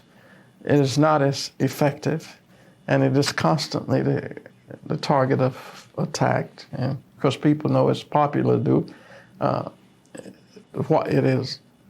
The white media and the white community have certainly viewed it as a negative. I don't understand all the reasons why, except I think any group that tends to hold blacks together politically creates fear in a lot of people in the white community. And when the white media is also telling them this group is this, that, and it's powerful, and I think people get worried about where power is. Then over the years, erosion occurs. You can't support everybody, or you support some people and you help them win the office, and then later on, you have a difference of opinion with them and you help to defeat them. And so your enemy list gets longer, and you find out eventually you're being attacked by your former black elected officials, by the whites, and so forth. And after a while, they carry out a campaign to discredit the organization on the coalition. And even today, they get to the point, well, I'm not going to support the coalition people, because people hammer and say, oh, the coalition folk, they create all of the stalemate at City Hall, they do this, that, and the other.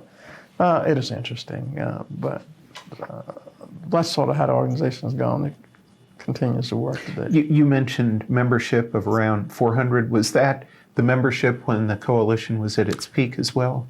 Yeah, it might have been a few more, frankly. We always kept the organization open. Even today, we'd let anybody come in except media. I mean, we can have guests in any meeting. We've been trying to be a very open organization. We kept it open so that people who did not want to support, say, a slate or a position we took on referendum was free to support anything else. If they were working in a campaign, we set up rules where all you had to do is say, well, I'm already committed to this candidate and I'm going to work the campaign, and tell us that, therefore you wouldn't participate on the political action committee or in the debate about whether or not to endorse. We did a lot of things. We kept it flexible enough to hopefully keep people in. We started up and a lot of people in it. I mean, people like Lee Loader, who was one of the founders of it. But he left us a long time ago because he ran for the county commission, and we supported Reuben Davis, and he's never forgiven us for it. And today his son, of course, sits on the city council. It is just interesting for me as I look at it, knowing the history. But the attendance has always been good, and even today, as I say, we get 400, and when something is going, and you'll pack the place, 100 and some folk will show up. But the truth is that most of them don't work. A lot of the people who worked hard are old now, and they don't get out and can't get out. The semi-leaveners, they still have it. They can't get out and do all the things they used to do. They can't walk all over the place and do all that. And the younger folk, they saw that we were paying people to do it, and so nobody does anything unless they get paid now. And, these are the kinds of things that shape it, and it needs, frankly, it needs new leadership and new infusion leadership, and it needs to be young, and it's got to be somebody who excites people. I excited folk, not because of my personality, but because I had been elected first to the council, and I had been the spokesman, quote, for the black community on police brutality, which the black community understood. Now I get to be the first black mayor. And although I don't have the great personality, but the point is I am the first black to do these things. And so I've become embraced by the community. If I then have an organization, one way to become visibly supportive of me and to associate with me, and if I had a particular strength, is that once I dealt with people, closely, or one-on-one, I mean, they found something they liked about me, and they became sort of loyal to me. And so I was that kind of catalyst for that political building, quite frankly. Many of my detractors were hoping by the time I left office. Once I left office, the coalition would be no more. The coalition was dead, because for them the coalition was Dick Arrington and a few loyal followers. And so we're being tested, and we'll see what happens. We really need another, starter rise that can rally folk back, particularly young folk back, because young people debate. They debate. Do we need to have team politics? Shouldn't elected officials be independent? They get confused. They think because we hand out a sample ballot to folk that's insulting, when in fact all over America they hand out sample ballots. The Birmingham News and the Post Herald endorses a slate every election and so forth. But when we endorse a slate, our critics are convinced folk through talk shows and so forth that we are political machines trying to tell them how to vote. And that how dare we hand out sample ballots? We think folk are not intelligent enough to know how to vote. Why the Christian Coalition passes them out at the churches now by millions and vote all over the country together. I mean, it's a whole lot of political games people play. But the organization can't remain viable unless it can deal with that and offset it. And that's what we're needing to do. But we really need young blood to do it and to step forward. And so we are going through an interesting period of transition. And every election, particularly every city election right now, is almost a referendum on the coalition, every one of them. And people standing by hoping to kill the coalition candidates on every. What was the process of determining who would be on the sample ballot that the coalition issued? We had a political action committee put together by the president and submitted to the body, and the body approved. We approved it. We added people according to what the body said. And that committee did handle whatever screening of candidates we did, or screening of issues. And then by vote of that body, we bring it back to the whole body, and the body votes on it. Now, even within the organization, I have to say, we have had very few fights. We've had some cases where we had, I can't think of the dentist's name. He came in, and this happens with politicians. Folk decide they're going to run for office. They come in, join the organization. Oh, that's no problem. You can join our organization, come in and fill out the card, and next month the committee comes back and the body says, vote you in. We haven't turned down anybody. Any white applicants? We got one white member, just one white member. Guy runs the Edwards Furniture Company over there, and he was at the last meeting. I hadn't seen him, and I don't know when. But just one white member in the group. We've had a time where we had about 3 or 4, but now we're down to 1. But would never have had a problem accepting more if they had chosen to come? No, they just happened to come. It's just been seen as a black group, and it's been a group, I think, that's focused large on what so-called black community problems, and I think that is sort of circumscribed. Our membership, let's see, I was speaking to some point, though I don't know if you remember what it was. The process yeah. of selecting those who would endorse. That's the way we do it. Now, in city elections, once we went to districts, what we did, we made sure that the so-called political action committee that does the screening, that we have district committees. And then they bring, you're in District 6, the District 6 committee comes in with the recommendation of who ought to be endorsed. Once you're endorsed, we do the sample ballot, we mail it out, we distribute it, we buy the radio advertising, and we run radio ads on your behalf, or we run a phone bank on your behalf, and at every election we run a citywide transportation system, and it's a pretty good organization, and when it's working, I mean, it's outstanding. Did you regard it as your rubber stamp? That was the way the media frequently depicted it, that if you went in and expressed a preference, that almost became the result. I didn't regard it as that, but I don't think that was far from the truth. I think the organization, the members in the organization were anxious to follow my leadership. Sometimes I remained quiet on issues as they debated them, but once I spoke up and said that was it, most folks felt they had to support it. So I think that was true. It's changed somewhat, but it hasn't changed totally even today. Because they got a lot of younger folk in there now. But I will tell you, the older people who are in there, they're still the same way. They want to know what I have to say. Even when I wasn't president, I was president the first time, and I stepped down, and then Sammy Lavin became the president, and then Louis Spratt became the president. Then we tried to make Linda Coleman president, but the men in there wouldn't accept a woman as president. And I think that sort of broke her heart and gave her a sour taste about it, because she had been a hard worker in the organization. And they still we don't have a woman president. The women have to be secretary and things like that, still in our organization. So, but even today, we have older people cling to their old ways of thinking.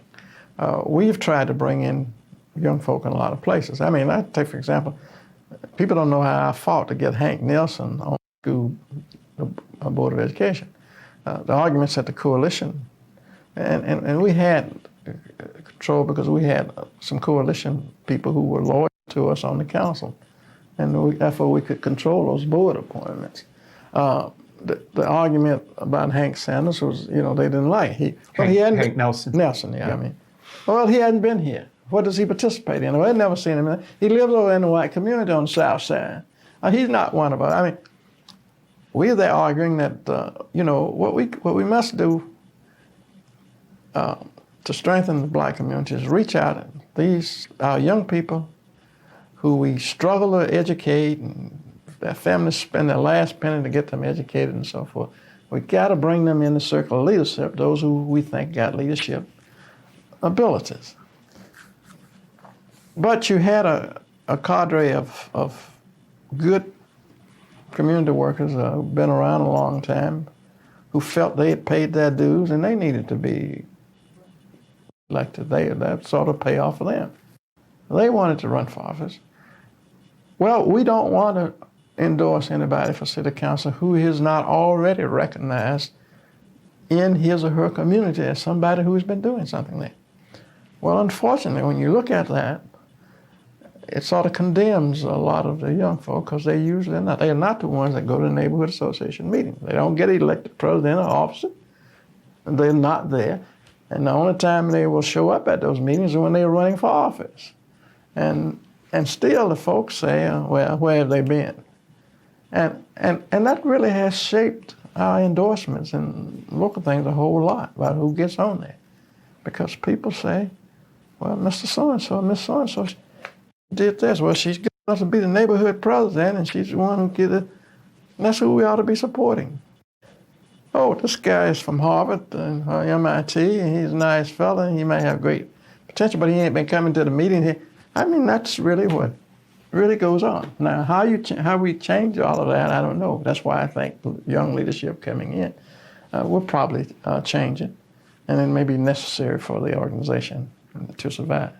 You mentioned the coalition responding to the creation of districts. When you first ran for mayor, the council was elected at large. Yes. And then the change to districts occurred, I guess, in the early 90s, perhaps. What difference did that make for you as mayor, particularly in terms of the city council and its relationship to you, and how do you assess overall the move to districts? Well, first of all, I was never ready for the move for districts. Let me say that, because I just thought, given Birmingham's history, districts could only create more division. We had reached a point in Birmingham where there was blacks and white votes were almost equal. And when you run citywide, you couldn't afford to ignore the problems of either group. And that was one thing that was overcoming the racial division. We'd gotten to a point in Birmingham, once the Voting Rights Act passed, that you running, even for the council, you had to assume a moderate position, because you had to draw votes from across. You had to get white votes, you had to get black votes. I mean, that was just a hard, cold fact. And that was good for Birmingham, I would tell you the truth, because it was a bridge builder for Birmingham, and it was a moderator for the politicians in Birmingham. So I never wanted to see the city go to the districts, even though I knew the law, and I think David had argued the one man, one vote kind of thing and all, and it's good. But for Birmingham, I didn't think it was good. And I still, even today, feel the same way about it because people are just different. Politicians respond to those who get them elected and what have you. I'm sure that first of all, going to districts and the changing makeup of the city's population, the growing number of blacks and black dominance in numbers within the cities and on the city's voting roll made a difference. For me, it helped me with projects and made me stronger politically as a mayor. But the truth is that when we were even at large, and when my first 2 or 3 councils that I worked with were majority white councils, and I don't think I had any real difficulties getting programs passed for them, in part because I had served with them, I knew them. I had one little fight with Nina and Betty, but just before they left council, but before that I didn't. I mean, because I worked the same way with that council, those councils that were predominantly white, and during that time, there was a council election every 2 years. I worked the same way with them as I sort of worked with this group. Also, they had to consider the fact that there was a strong black vote out there that they also depended on. And I think my political style of dealing with them was one where I didn't push them or what have you. I kept them informed. I consulted with them ahead of time about programs I wanted to push and tried to be persuasive that way so that when I brought it up, I knew I had the support. I think they were very mindful of, sometimes they didn't agree. They fought me on things like a theme park and all that. But generally speaking, I think if there was something they could swallow and think was good for the community, they went along with it. Also being mindful of the fact there was a large black vote out there, which they also in part depended upon, which they knew was very supportive of me. The only thing that happened is once we went to districts, that gave some independence to whites that they did not have. By independence, I mean from the political pressure of a black vote.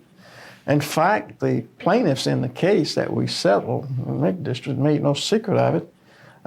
In their legal document, the brief, they clearly stated in there that a major reason that they wanted to go to districts was because of the coalition. They did not, they wanted to get rid of the dominance of the Jefferson County Citizen Coalition, and they stated that it mattered not with them it didn't matter if they only got one person that represented them, as long as the coalition could not be the organization to determine who it was. So the plaintiffs it's in the brief. Claiming that they were minorities discriminated against were in fact white plaintiffs. Yeah, white plaintiffs. Started really with Russell Yarborough started pushing in a council. Remember after somebody, I don't know after his defeat or somebody, and as I said, they made no secret of it. And they put it in the brief. It's all written out. So it didn't change the racial makeup of the council any, which is just now, it was 6-3 at the time when it was at large. Had gotten to the point because of the growing black vote and the movement of whites out of the city. It was a 6-3 racial breakdown. It remains even today a 6-3 racial breakdown. I thought it was going to go 7-2 this time, but when they got through drawing the line, it's still, much to my surprise, still 6-3. So it didn't change the racial makeup of it, but it changed the behavior of the politicians because they became district-oriented, not citywide oriented on most issues. And of course, a lot of the divisions crept in and the fights and so forth. And of course, it accentuated black-white thing to a degree. And then the blacks were, by and large, coalition folk, endorsed by coalition in most cases, at least 5 of the 6 or so, always. And that brought in all of the problems you have in a political setting. The thinking of the plaintiffs was that if there were whites who were elected, they would have to gain the endorsement of the coalition and then would be part of that, quote, machine. Yeah. George Siebels was also one of the key folk who had always been of the mind that, if not Arrington, was too powerful. He had never forgotten the fact that I played a role in his defeat. He had never forgiven me for that and all that. And he was very active in that group. But they said, we want to elect some candidates that are not controlled by the coalition. Even now, white candidates are controlled by the coalition because the coalition has control, like the influence of the black voters a lot, and you can't get elected today. Even whites can't get elected today without some significant black support. And who controls that black support? The coalition. And we want, under the Voting Rights Act, we think we're being discriminated against because we don't get fair representation as minorities. And they stated something in there that even if we only get one person elected who is not influenced by the coalition, it would be worth it. You ran for mayor 5 times. Did the nature of your campaigns change over that period of time, or did you retain basically the same campaign style? It never really changed. I had broad reception always in the black community and stayed that way, except attrition gets you along your stay, no matter which community you're in. You get political enemies and detractors. And so whereas, first 2 or 3 elections I'm winning by 60-some% in campaign, it drops down and you start winning like 57, 58. And when I was leaving, I was probably winning 54% of the vote. So, and even though the vote's getting black, the percentage of vote I'm getting, it changes. Generations and all that get to be a part of it. But my campaigning didn't change. I even went to... I believe we stopped in talking about we had talked about the change to districts, and then we were talking about your campaigns, any changes in your campaign style over the times that you ran for office. Right. No, I think the campaign style remained essentially the same each time I ran for office. I got access, certainly the second time I ran, I got access maybe to a broader audience. But the style didn't change. I remember going out in one of the more conservative areas of the city, out in the eastern area, to go before, during a campaign for re-election, to go before their screening committee. Mr. Blackburn, a gentleman out there, had made sure that I got before the screening committee. They had a huge screening committee. They must have had about 50 people on the screening committee. They had pulled in people from all over the eastern area, a few of whom I was familiar with, some of the attorneys downtown. And so I went out there well prepared, at least to challenge them.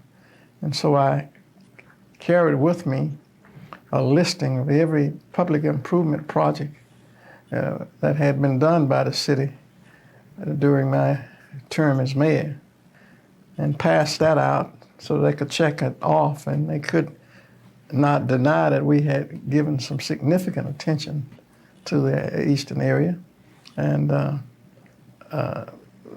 also to sort of staunch the talk that they had been doing, some of them, that I did nothing for the eastern area. I had no concern about that area. When I put the list before them and went down the list, and it was a long list because we had done a lot of things out there in that area, some major projects. and they couldn't deny it.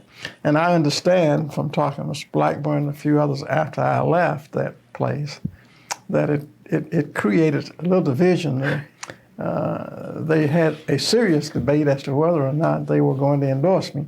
Now, that would have really been an achievement and a triumph at that particular time to get an endorsement from this political action committee representing the Eastern area.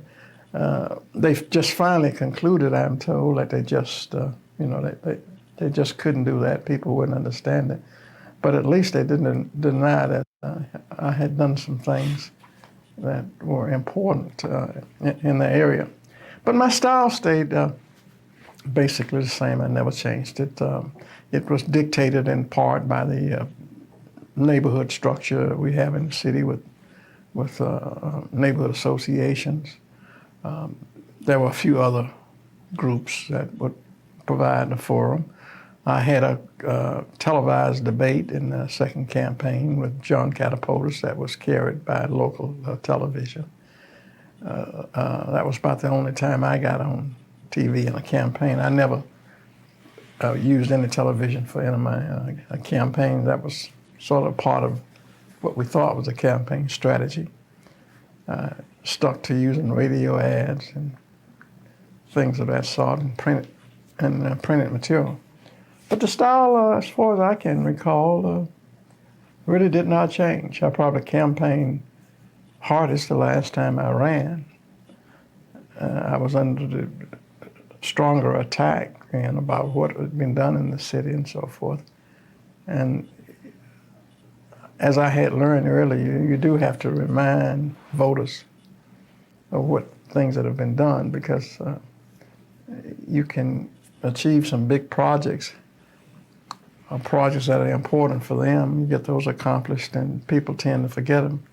I mean, you can put in a neighborhood that's been flooding for 50 years, and you can go in and put in $5 million worth of sewer and stop the flooding, and after a few months they forget all about the fact that there was ever flooding. So you have to campaign and remind people of what's been done. Oh, you know what? You probably kept the same tape in there. Wait, no. Let me see. See if we can eject it. I think it's going now. Oh, is that I did right? record. I don't know if it's recording over or what. All right, why don't I stop both? Yeah, wait, And get him to. All right. good. Thank you.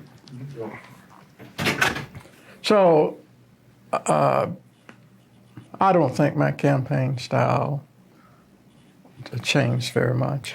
You spoke earlier about the fact that your very, very strong base of support in the black community at the beginning sort of eroded over time as there were issues and disagreements among your supporters, so that I believe the percentage of the black vote that you received declined over time. Yes. What happened to the white vote over time, and how do you account for that? Well, I never got more than about 12% of the white vote. I probably got the most white vote the first time I ran in 1979. And I was really never able to increase it. It sort of stayed stuck at about 10, 11, 12%, except the year that I was under a grand jury investigation by the federal government, and it dropped down to around 4 or 5%. Well, how do we account for that? Basically, bottom line, I think many whites just really never really felt comfortable with me. And I learned over time that voters really don't vote for people that they don't feel comfortable with. I mean, you have to make them feel comfortable. I think there was another factor involved earlier on, and that was the fact that many whites in Birmingham had never voted for black. I had a few whites to say that to me who were commending me and from time to time about the job I was doing, but who had admitted to me they didn't vote for me and that they'd never voted for a black.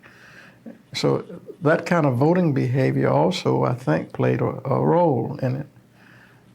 But you know, at the end of my third term, the candidates, there were no serious white candidates in the race. I believe it was when I had ran for my fourth and fifth term.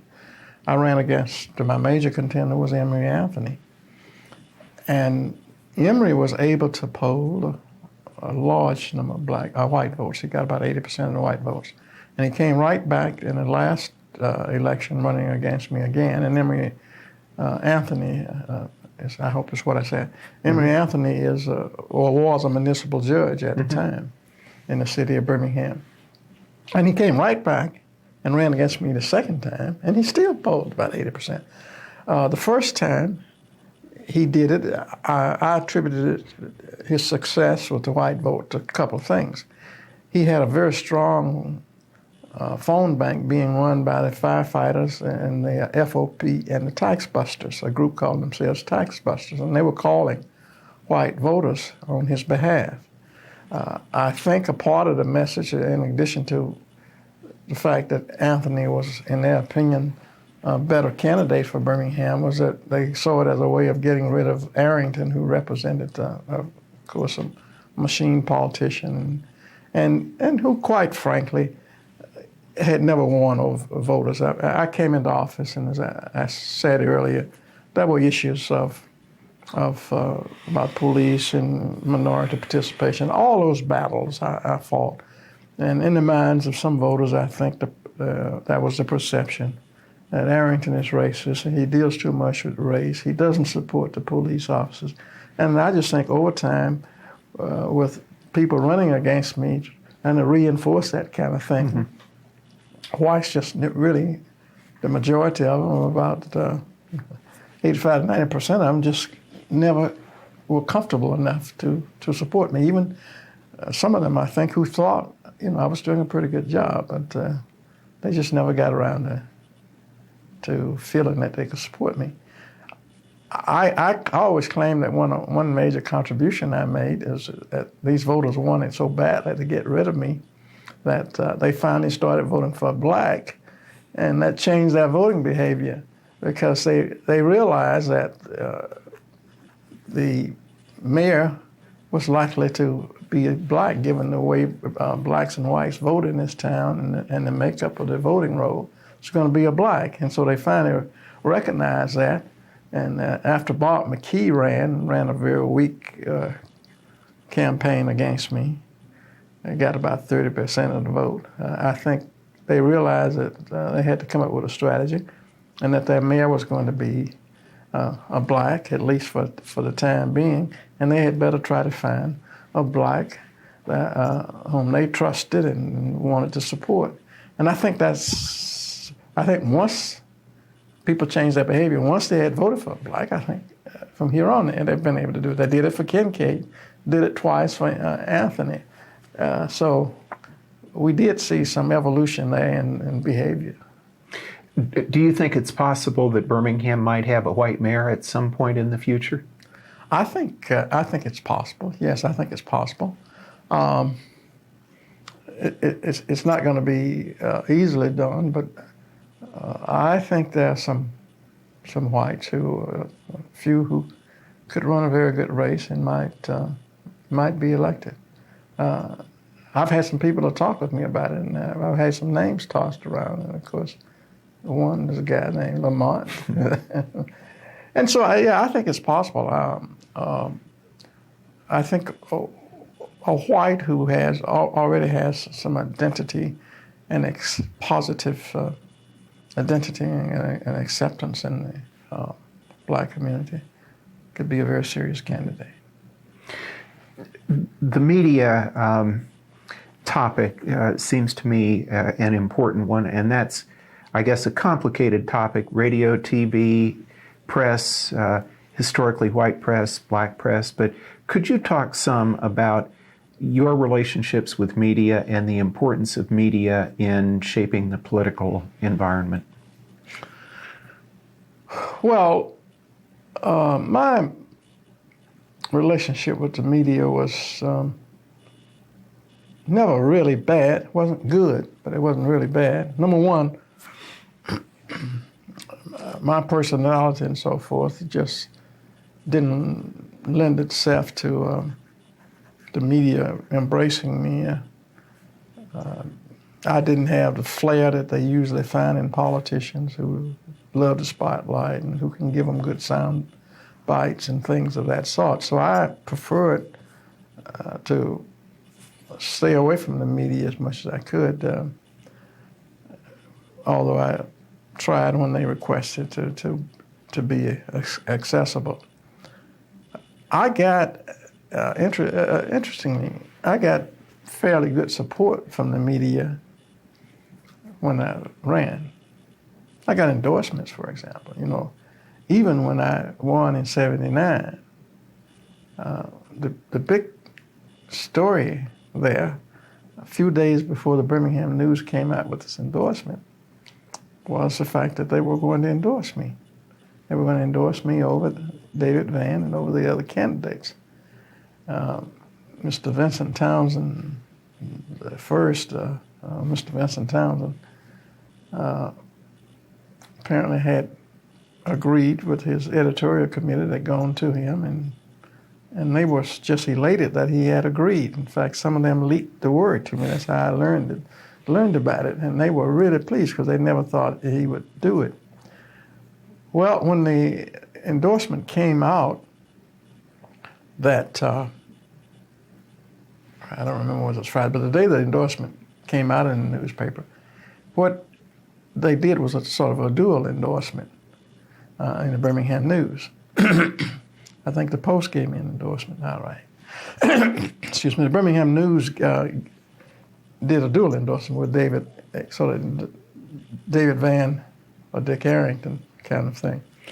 And I learned from the people who had been leaking the information to me that Mr. Townsend, who had left the office early and was at home listening to the 5 o'clock news, and one of the local TV channels, I think it was 6, ran a poll result and had me up around 40-some%, which is what I eventually ended up polling, and had the closest competitors were somewhere around 15 or 20%.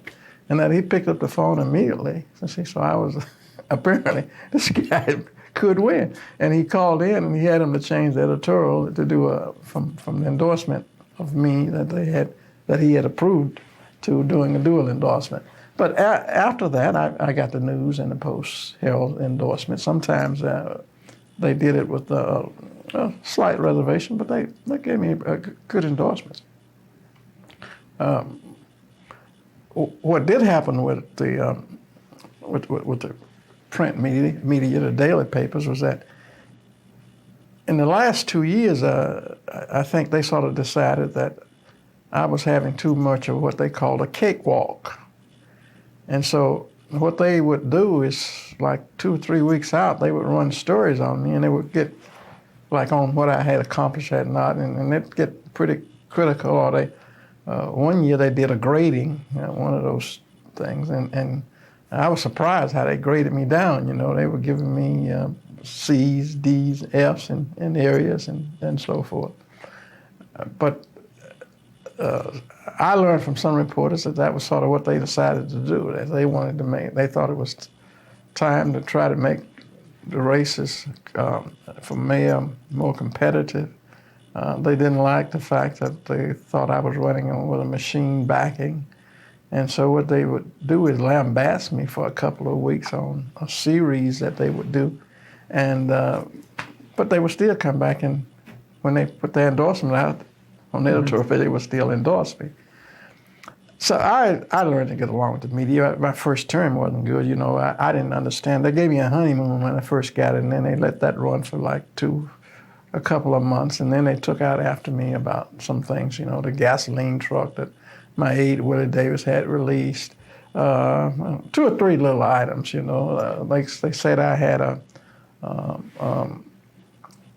some sort of a mentality because David Vann had taken the door off as some indication that he had an open administration, and I, of course, had the door put back up. So they said I had a siege mentality. So that gave me, but after that, that went fine. I mean, about like they did with everybody else. The reporting really wasn't bad. They always hit the, the coalition. I had a rough time with the media when I had the organization to back an all-black slate of council candidates. They tarred and feathered me on that one. But overall, it wasn't terribly bad. Now, that occurred during your first term, as I recall. Yeah, that was during my first term. And that was, a big, big, big story. We had a situation in the coalition where we had some strong candidates, black candidates running. And at that time, we still had a bushel of people in the organization. And it came down to Pat Davis, who was a pretty strong candidate, Nina Miglianico, and there was really a big fight in the organization, a lot of debate about it. And the group, frankly, really split. I mean, not permanently, but on that issue. And what the two warring factions agreed on, those who were for Pat, we're gonna print ballots and include her on the slate, and it would be all 5 blacks instead of 4 blacks endorsed. And those who wanted Nina, we'd print some ballots, and they could go out and campaign for Nina. We did that, of course, but the big story was that it was an all-black slate, and of course I recognized after that it was really for the coalition anyway. It was not the right thing to do, but that was a good strategy behind it, good political strategy behind it, because blacks were not so dominant in terms of voters at that time that the black vote controlled. We knew that.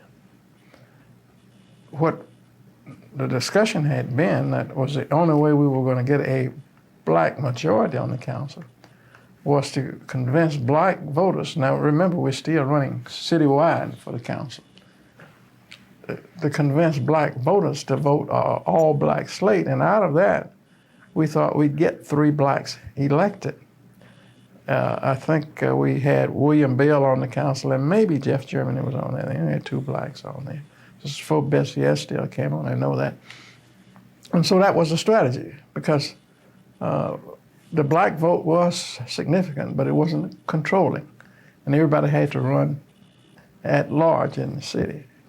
And so in a number of sessions with the Political Action Committee people, we decided that the only way we were going to get a majority is that we could somehow come out and get voters to vote black voters to vote a straight black thing. And out of that, we would probably get 3. Well, of course, the whole thing backfired on us, and we were lucky that we got 1 black elected, and that was William Bell, who was up at the time, and he was re-elected. But that strategy really backfired on us. You mentioned briefly the campaign that occurred during a year when you were under investigation by the FBI. Yeah. That's a long and complicated and I'm sure unpleasant topic for you, but would you discuss that and what your view is as to why it happened and what its impact was on you as mayor and maybe as person? Well, the impact was powerful and terrible, to be very honest with you, for me and for my family, and really for a lot of people who supported me, and I thought even for the black community, because the one thing black voters wanted to be proud of was that a mayor, and they didn't want a mayor who was supposedly corrupt or anything of that sort. And that's one of the things that they had been proud of dealing with me. They tell people, I was impeccable, my character, all of this kind of thing. So it was really a very difficult time. But now, as to why it occurred, I don't fully know, but I have a whole lot of information on it. At one point, when the U.S. Attorney in Montgomery indicted 3 legislators from Birmingham. Many people have forgotten that, essentially.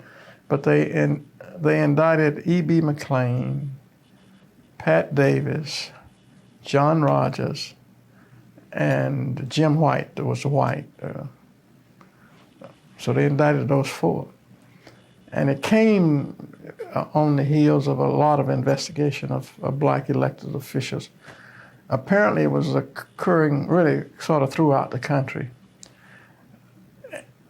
And I was called up on, at the time, to call together black political leadership and political activists in the state to form some sort of organization to campaign against this, what we call harassment of black elected officials. And I did that.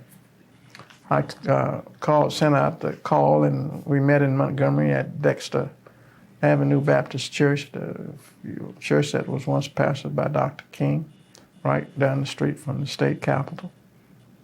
It was well attended, and we had a news conference.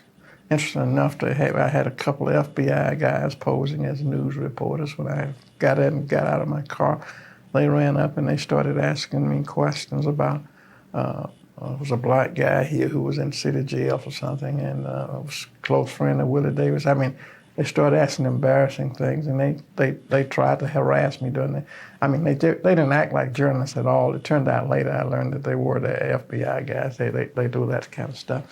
But we went through that. We formed a group, and I wrote a paper, and we sent it off to Congress, a report. And we did some research, and we talked about what was happening in Georgia, an investigation of Maynard Jackson by the FBI and his police chief, Eldrin Bell, and we got that code, and then we got a lot of information, and then we complained that that was a plan for black harassment. Well, it may have been that we were already, I was already targeted for some kind of investigation, at least to look closely at me, and just didn't know it. I learned, and if not, I thought, some people said, the role I was playing as a spokesperson certainly didn't endear me to the federal officials in it at all, because I was attacking the federal officials. But I had, I already had problems. The local Republicans had sent Joe Dixon to me before this happened, once when I was criticizing Reagan after he got in office, and this was around 82, 83. And Joe Dixon, who is a Republican, a black newspaper, came to my office one day to bring me a message from the Republican, and he said it's a Republican party, but they had a meeting over at the Hood office, he said, and the director then was, of course, gentleman, I won't get call his name, but he was the director of Hood and was an active Republican. And they were very unhappy with the things I was saying about the president. And they sent me some threatening messages, but I didn't pay any attention to it. I thought they were silly, really, because I didn't think that really the Republican Party as a whole, or anybody in Washington, cared what a mayor down here in Birmingham said about Reagan. He's a very popular president. But these local folk were angry with me because I was criticizing him in the media and saying he was abandoning cities, and then he had bailed out on us on that reverse discrimination thing, and I was, being very negative about it. So I'm just saying that helps to build up the enemy list. Arrington's got to get his. Now, then, from a very reliable source, a person who once held a very, very high office in the state, came and wanted to meet with me and now Congressman Earl Hilliard. And he told us that he had a friend, a female friend, in the Mobile office of the U.S. Attorney General, and that she had informed him that that was what we called and referred to as a hit list for black elected officials who were to be investigated. And he gave us that list, And of course, I was at the top of the list. William Bell was on the list. It was about 10 of us on that list. And this official and friend just wanted us to know, be careful, because this is factual. They've had the meetings in the Mobile office, and this is a list of the people they are going to investigate. So I had that information, background information. Then, and then of course, FBI had come to see me once, but I didn't know what, I was naive. About 5 of them came to the office to see me, to ask about a building over in Inslee, an old building in Inslee that we had sold to James Parker, who had been a partner of mine, or either had been or later would be in the funeral business. And I didn't even know the building had been sold to him. This doctor had given us this old building. I guess he was writing it off as a tax benefit for himself. And I had, of course, turned the building over to Bob Land, the Helen Community Development. And we didn't have any tenants in it. We just had one tenant, and that was on the ground floor. That was a drugstore. And we never did anything with the building. The fact is, the staff completely forgot that we even had the building.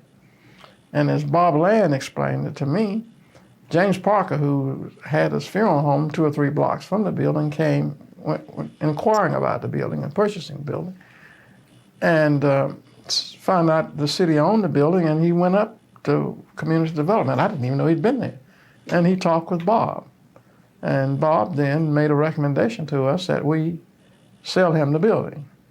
And of course, we sold it to him on some very generous terms, because when the man gave it to us, that was still outstanding mortgage on it, but it was very little, and we hadn't been paying anything. So we sold it to him, because he eventually defaulted on this, came back to the city. But that led particularly the folk over the hood, and since we was handling this through community development, to file a complaint against me. And eventually 5 FBI agents came to my office to talk with me and to question me about James Parker. Right after that, Charlie Brown, who ended up really eventually years later turning some evidence, making some accusations against me for the FBI. But at that time, Charlie Brown, whom I had just really met, Willie Davis had introduced Charlie Brown to me, had introduced Marjorie Peters to me. They come here from Atlanta. And I had, Charlie Brown was setting up an office here, and of course, he wanted some city work, and I gave him the architectural work for the Botwell project. But it was also revealed in the paper later that Willie Davis, Charlie Brown, Roger Hanson's son, I forget his name, but we had formed an energy conservation group. But I had gotten clearance from the Ethics Commission, and they had told me, yes, I could participate as long as we didn't do any business in the city. I was okay. And of course, the business we had a contract with Tuskegee Energy Conservation, one at Alabama State on energy conservation, a few others at the time. So anyway, the FBI came to question me about all of that, and they took notes about the Parker thing, and I sat there and talked with them. I didn't think I had anything to hide. I talked to them, and they left, and I just sort of forgot about it after that. Oh, that's one more incident I have to tell you about, and then somehow they all come together before they finally make their move. A good Republican friend of mine, locally, who had served in the legislature, and I should not call his name, I think it's confidential, came to me. He had attended the Guy Hunt fundraiser at Houston Blunt's home. And he came after that fundraiser, a day or two after that, he came to see me. And he told me that at that fundraiser there were a group of people there off in a caucus, and he went into it It was like and he named them, and they were very influential people.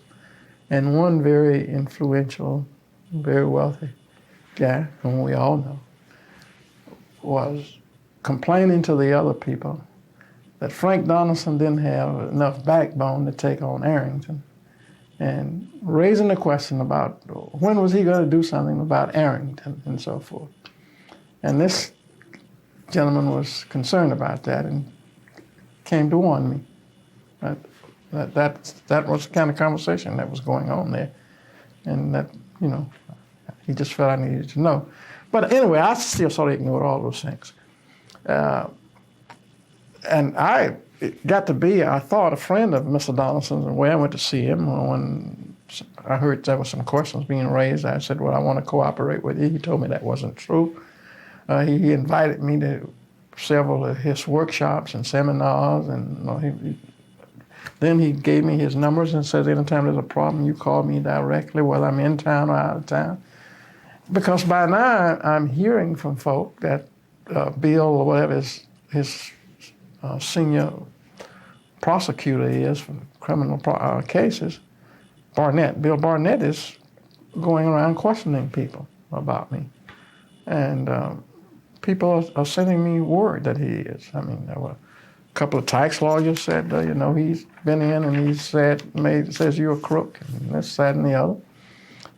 And then what really happened, last time I went to Mr. Donaldson, I had gotten a call from some people in Atlanta I knew who said there was a guy over here, a fellow attorney named Barnett today, and he's around here questioning us about you.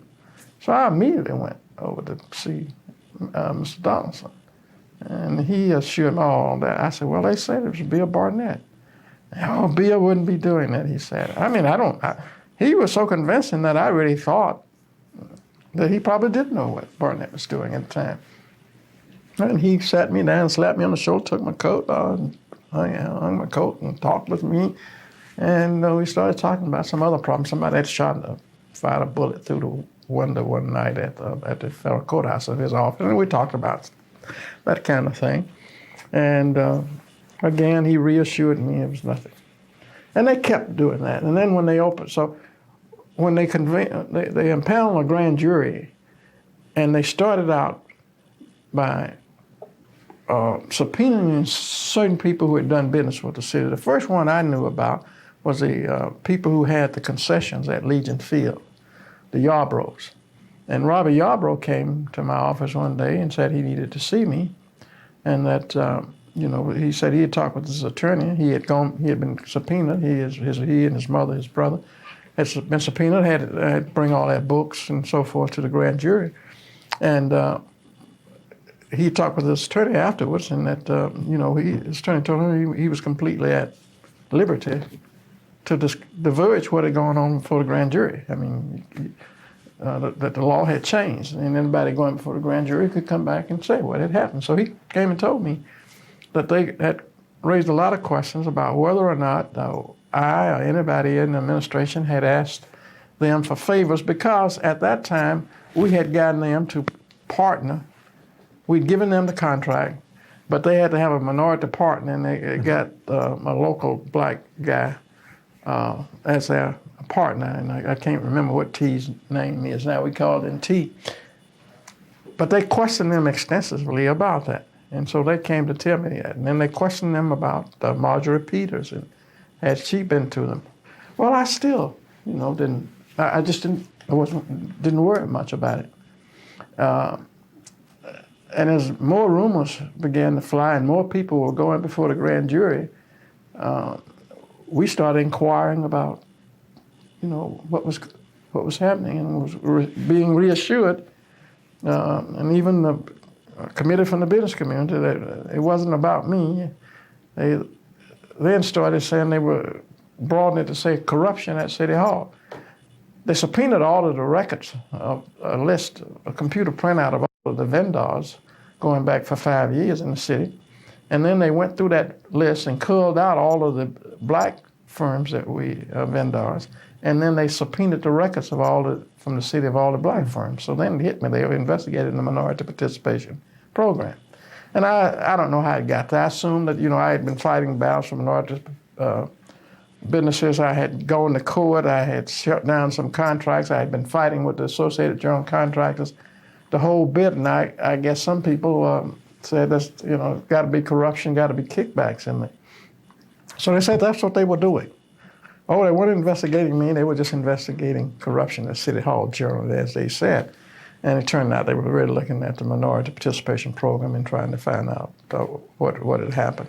When that's how we got into it. It was a long, drawn-out investigation because they didn't really publicly turn their focus on me until close to the end. They said in August, when they were wrapping up an investigation. August of what year would that have I been? think this was 92, I believe, 92 or 93, I can't remember. I ran for office because all this was timed just months before when they finally turned up, just months before the election. So I was 99, 95, so it was 94, 95. Because I was to run for office that fall. And in August is when they turned on me. Bill Barnett called. By that time, I had an attorney. I had gotten Donald Watkins as my attorney, simply because a Lebanese American named Bob Maselim, appeared in my life all of a sudden. I hadn't seen him since the first time I had run for office, that's like years ago. I'm now running for the fourth time. And he shows up at my house one night at 9 o'clock, rings the doorbell, my daughter answers the door, and of course he comes in and he tells me this horrifying story about, he'd been working for the FBI, now he was in difficulty with them, and part of what they had reneged on a promise made to him. He had helped catch the comatose possess people who tried to avoid taxes, and he had testified in several cases. I had seen it in the paper, but he had been an FBI undercover person. They got him on taxes, and then they put him to work and going to let him work off his situation before they tried him. And so and they gave him money, and he got other people, and he testified against it. But when he thought that he had done all they had asked him to do, and he was going to get a light sentence, he thought he was going to get probation. They apparently turned on. They then told him that they had another job for him, and that's when they told him he had to help them to get evidence on me and some other blacks.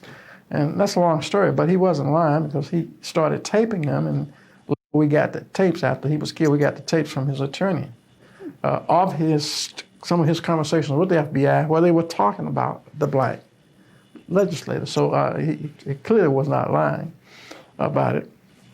But he had become very upset because they had given him money and first got him to buy a building out in Eastlake,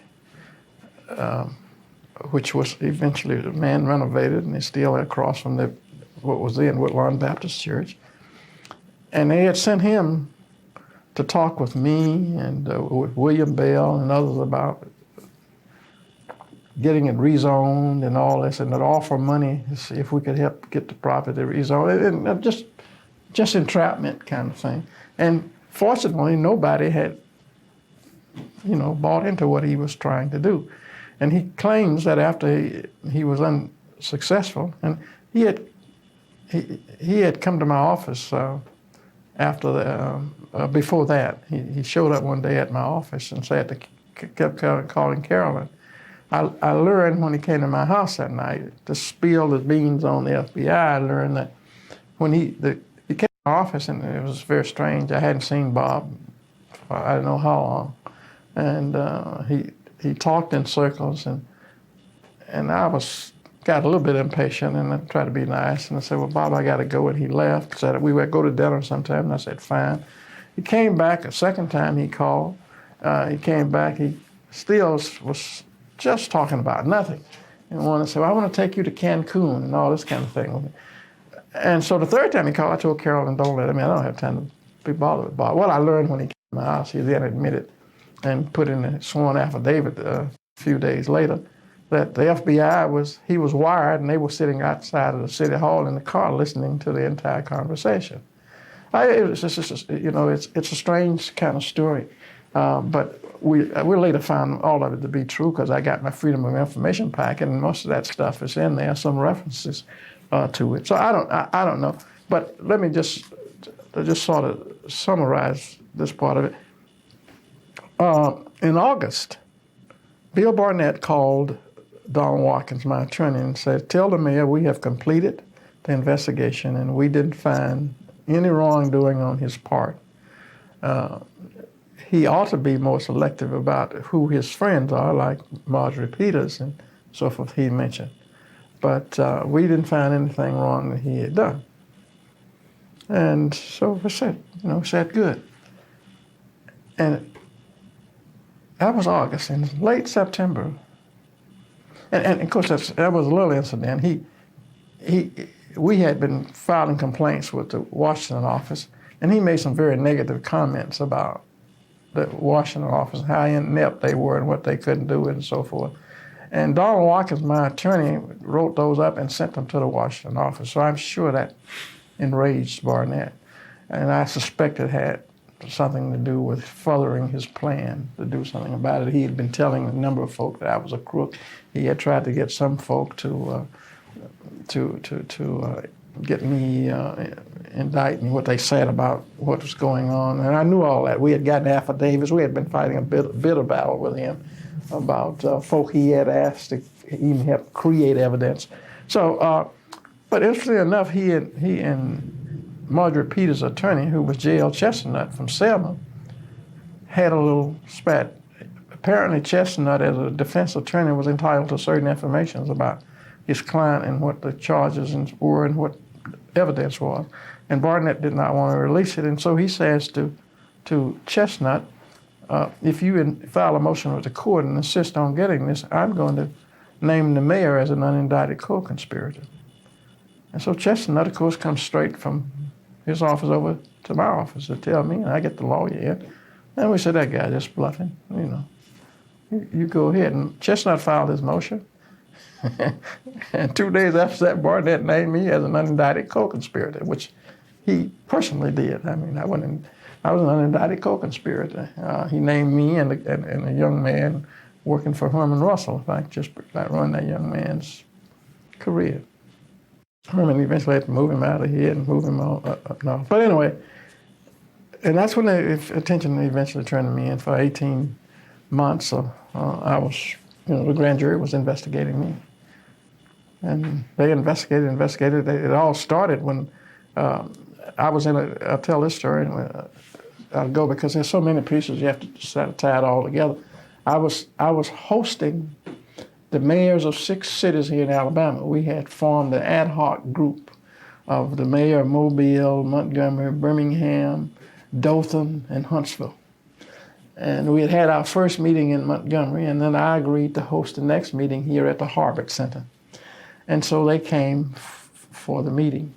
I was at the Harbert Center, and shortly after lunch, we adjourned the meeting, and I was headed back to my office in the city car, and along comes Don Watkins' legal aide in the car, and he's driving. He sees my car, and he turns around in the middle of the street, and I said, what's happening here with Joseph? And flags me down. And so I said, well, we're almost just a block from City Hall. I said, I'm going to City Hall. So he comes and follows me in City Hall. And he tells me he'd gotten a call from the reporter at the Birmingham News, guy still there, John. And John had told him that they had gotten a call from the U.S. attorney.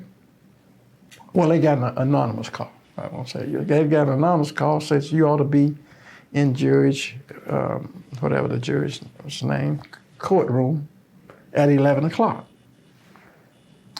And this guy told Don's aide about this, so his aide went over there. And at 11 o'clock, they marched Charlie Brown in there before the judge, and Charlie Brown has signed the some sort of document admitting that, of course, that he had evaded taxes for X number of years, and that he had made payments totaling $25,000 to me on 2 occasions. It was a total 25.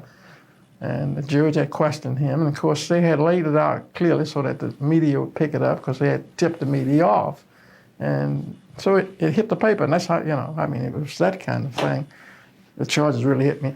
And it went on and on. I mean, as soon as they made that public, they had done sloppy work, because they, in the confession that he had signed, he said on a couple of dates. And I don't think the feds had any idea that we kept a log. And we could tell who had been in our office going back since the day I had been in there. And of course, we immediately went back and got the logs and checked. And where, lo and behold, the first date they talked about, I was in Washington. In fact, I was on the front page of the Birmingham News, a fundraiser being held for me at the Democratic headquarters in Washington, with ambassadors from some of the small foreign countries sitting around the table and all, and so forth. And of course, it wasn't a very popular thing. The newspapers, reporter who did it for the Birmingham News, that was sort of critical the way he did it, because it was sponsored by the Arab American Affairs Council. And they had put the fundraiser together for me. I was on their executive committee, so it came out really slanted. I think there was the influence of the Jewish lobbyists on the whole thing, to be very honest with you about it. But nevertheless, there's no question I was in Washington that day, and for a couple of days, and that was on the papers. And then the next time, the date where he was supposed to make the second payoff was to make the total of $25,000. We checked that, and lo and behold, that was when I had led the delegation to Israel. And so, of course, we hit back with that real quick and went public with it, and it just got nastier from there. And eventually the grand jury, after sitting 18 months and looking at everything I had, subpoenaed and everything, everywhere, all over the state, anywhere they could, it really turned out 6 months they dropped the charges about my receiving money, and then they turned on me taxes. And the charges they eventually tried to get me indicted for was tax evasion. It took a 5-year period, and pointed out that, said how much they calculated. They did what they call a personal worth. They look at your assets, what you list. So what they had, and I didn't know all this at the time, what they do is, like, if I had made a loan from the bank, say 5 years, 6 years ago, they would get a copy of what I said my personal financial worth was.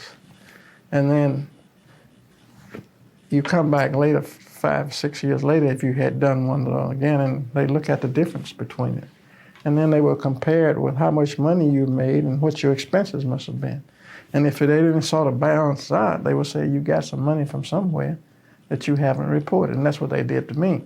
In the 5 years, 1 year they said I got $20,000 and more than I reported. Another year, 20-some thousand. Then they got up in the last 3 years, I was getting like $80,000 is what they could claim. That's what they actually claim, and that's what they were trying to get me indicted on. And the interesting thing about it was that the numbers they had and the numbers that my CPA had, that we had, were almost identical, came out almost the same. But the interpretations were different. And we eventually prevailed on that, but we had to go all the way to Washington with the head of the IRS in Washington, who had a hearing through Bill Head's connections. And we got Republicans in office at that time, and his former roommate at Yale had enough influence in the Justice Department all to get us a hearing before the director of our IRS and to hear both sides. And there they determined that they didn't think that Fitz had a strong case for taxes on me, and that's what they told the new U.S. attorney. And so, anyway, the grand jury sat as long as they could set by law, 24 months, and they finally returned no bill against me. There's a whole lot more to that story, but, it ended basically well, but it was a bitter fight, and it still was still a scar from that. What, aside from the impact on you personally and family and friends, how did it influence your ability to function as mayor and to campaign as mayor? Well, I campaigned, and I had to campaign in that election. One of the things that I think made some people suspicious of the federal actions was the timing. As I said, this is the election is October. This is August, late August, when they indict me they don't indict me, but when the U.S. Attorney names me as an unindicted co-conspirator, which incidentally I later got the federal court to have stricken from the records. Because after it was all over, we filed a motion and went before Judge Probst, and to have my name in all those allegations and my status as an unindicted co-conspirator, get all that struck from the records. And it was granted. It's a story most people don't know, but it was granted. But of course, once you're a public official and something happens, I don't know, like one public official said who had been investigated before the grand jury, where do you go to get your reputation back? I mean, because people are just suspicious of politicians in the first place. And I think, I suffered some from that. What was that question? And your ability to govern. I just think it created an air of suspicion around it. I mean, people just don't want an elected official who is, most people think if the FBI is after you, you had to do something wrong. I mean, that is just the attitude of most people. And a few people would. I had few friends. I remember Alton Parker telling a group, because some folks told me that, he just didn't believe that. I know Dick Arrington, and I don't believe it. But I tell you, very few of your friends will say that.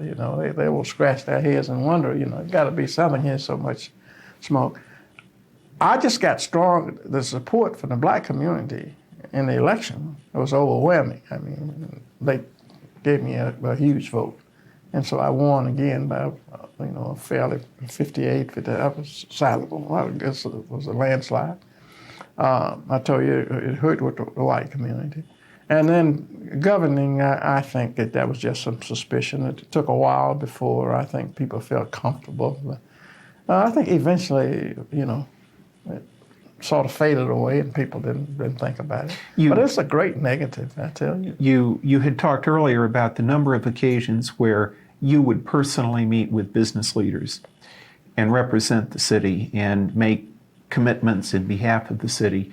During this extended period of the investigation, was it more difficult for you to function with leaders in the business community? Well, not really. Part of what helped me here was some of the business community. At Central Bank on the south side, in the dining room, Harold Block, the president or CEO of that bank, was hosting the breakfast that I had with business folk. And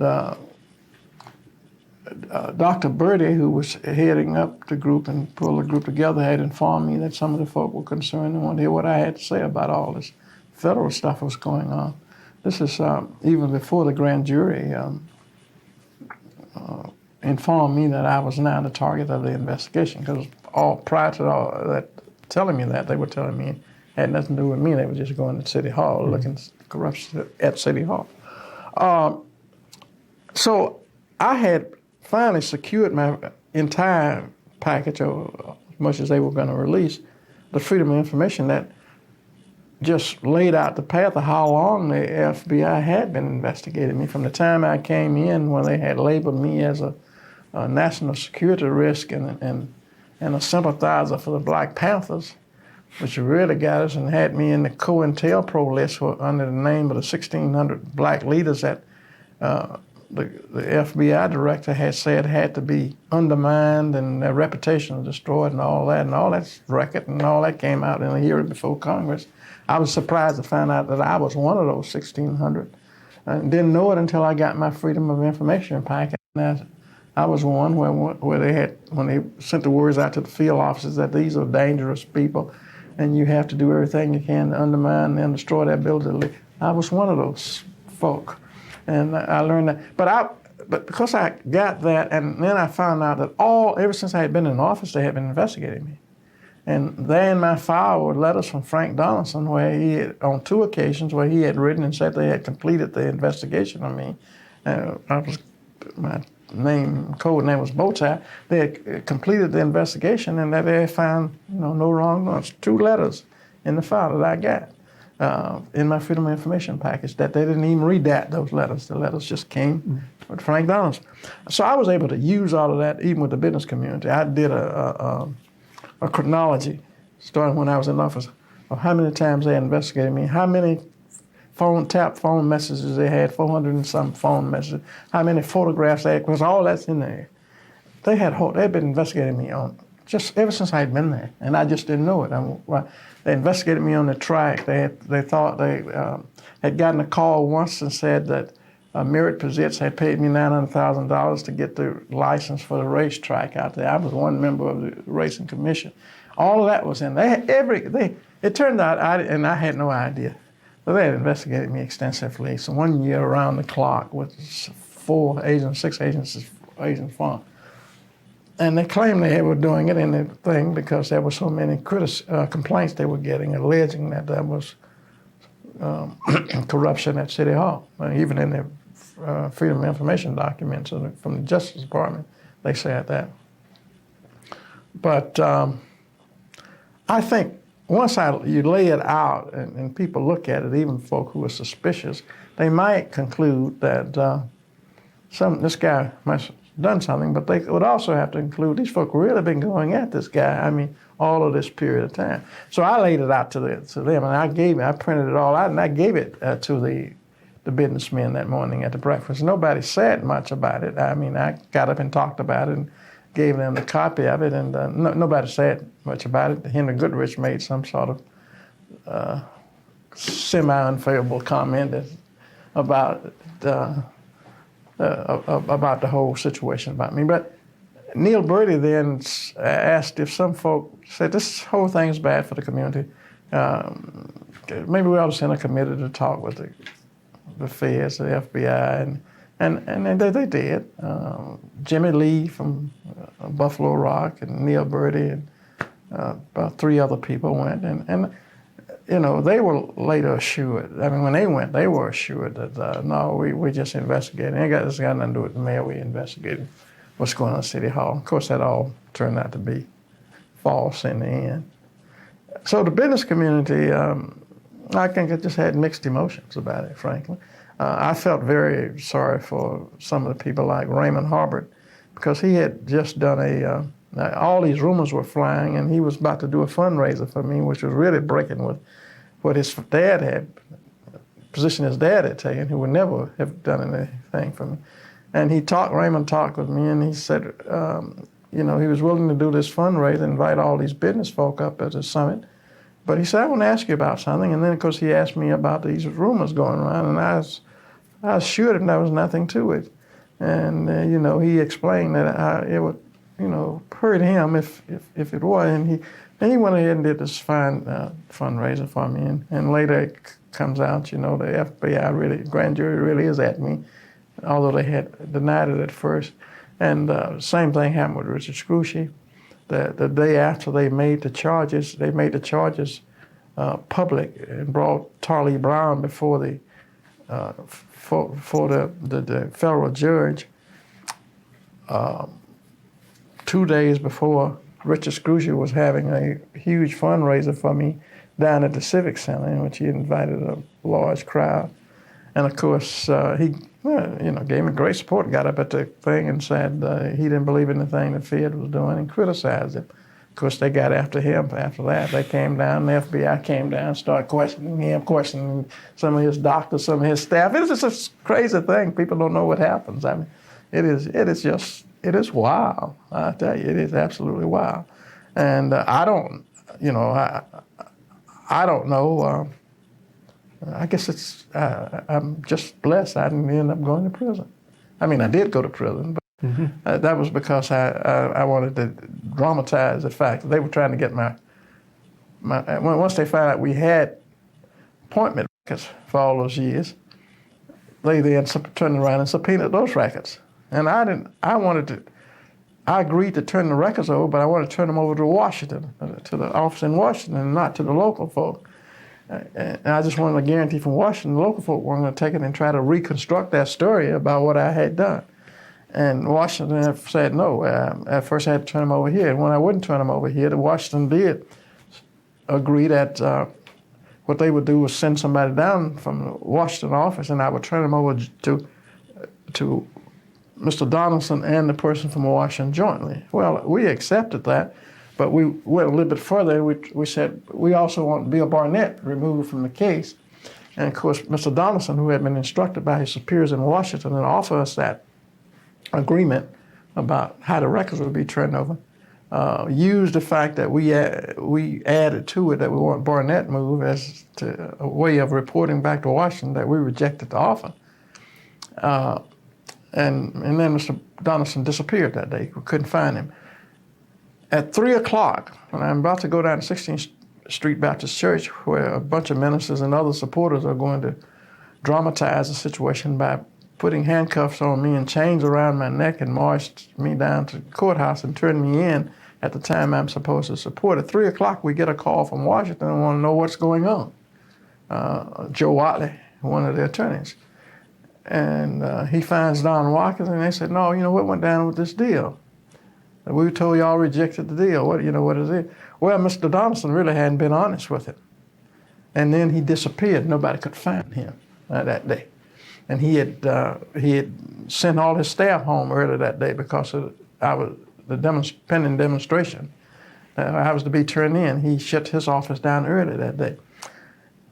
And when I get the information, then by the time I would get to the courthouse and I turn myself in, Donald Watkins walks in and says, look, you don't have to go to prison. I just got to talking with the folk in Washington. We've gotten all this straight, and we agreed on records, and they're going to send somebody.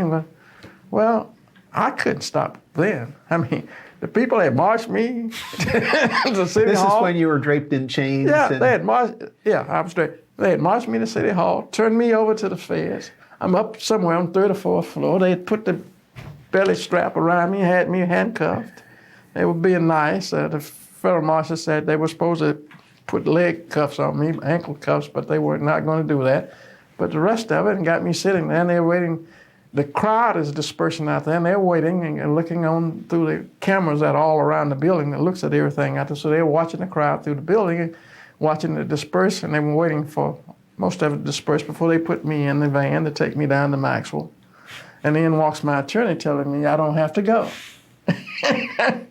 And I just said, Donald, I can't do that. I said, I have to go now. I mean, I don't want people to go home tonight and turn the news at 10 o'clock, and they've gone through all this, and then I don't go to prison. So he said, all right. So I went on to prison, and we worked it out. So the next day, David Cromwell Johnson, Donald Watkins, Joe Wiley, a bunch of them met with a bunch of federal folk at Maxwell, and they brought me in after I had spent a night in Maxwell, and then we signed the deal about how the records would be turned over. And later that day, they released me from Maxwell. So there was an element of theater in the... Well, the whole thing was, we got to dramatize this. This is an injustice. We got to dramatize it. And so when they wanted the records, I said, no, I'm not going to turn my records over. I told Donald, I'm not going to turn my records over to these people. So that's when we wrote the letter to the U.S. attorney in Washington and offered to turn the records over to them. And it was a whole lot of interesting developments there. Did you ever receive anything that represented an apology from the government for what had been done to you and to your administration? No, never. The closest I got to that was that they had a young attorney named Jack Selden who came in after Frank Donaldson was forced into retirement by age. And Jack Selden came in. And while he initially took a strong stance in support of the investigators and the federal government and said he wasn't going to sweep anything under the rug, he did begin to listen to our attorneys and what have you. And even the final issue, even if we had gone to Washington with the IRS, and their opinion wasn't binding on the U.S. attorney, that they didn't think that there was substantial evidence to back up the charges of tax evasion. But all they could do is say that, and it was left to the local U.S. attorney to decide whether to go forward. And Jack Selden, frankly, had the courage not to, and offended a lot of the staff folk over there that worked for him, including, I think, Mr. Barnett, who I learned from some other assistant U.S. attorneys over there in the meeting had pleaded with Mr. Selden just to let him go ahead and indict me and let the jury decide. And of course that's a ploy. Because once you indict and get before the jury, no matter telling what will happen. But Jack Selden, and I have never been able to thank him because, and one day I will, because I wasn't supposed to know all this that went down. But it all went down, and Jack Selden, over the objections of Bill Barnett and some of the other folk, decided that there was not enough evidence to indict me. And of course, most people don't know that. When they say grand jury indicts, federal grand jury indicts based on in particular for a public official, you have to run it to Washington and so forth. And then if they walk in and tell the federal grand jury they indict.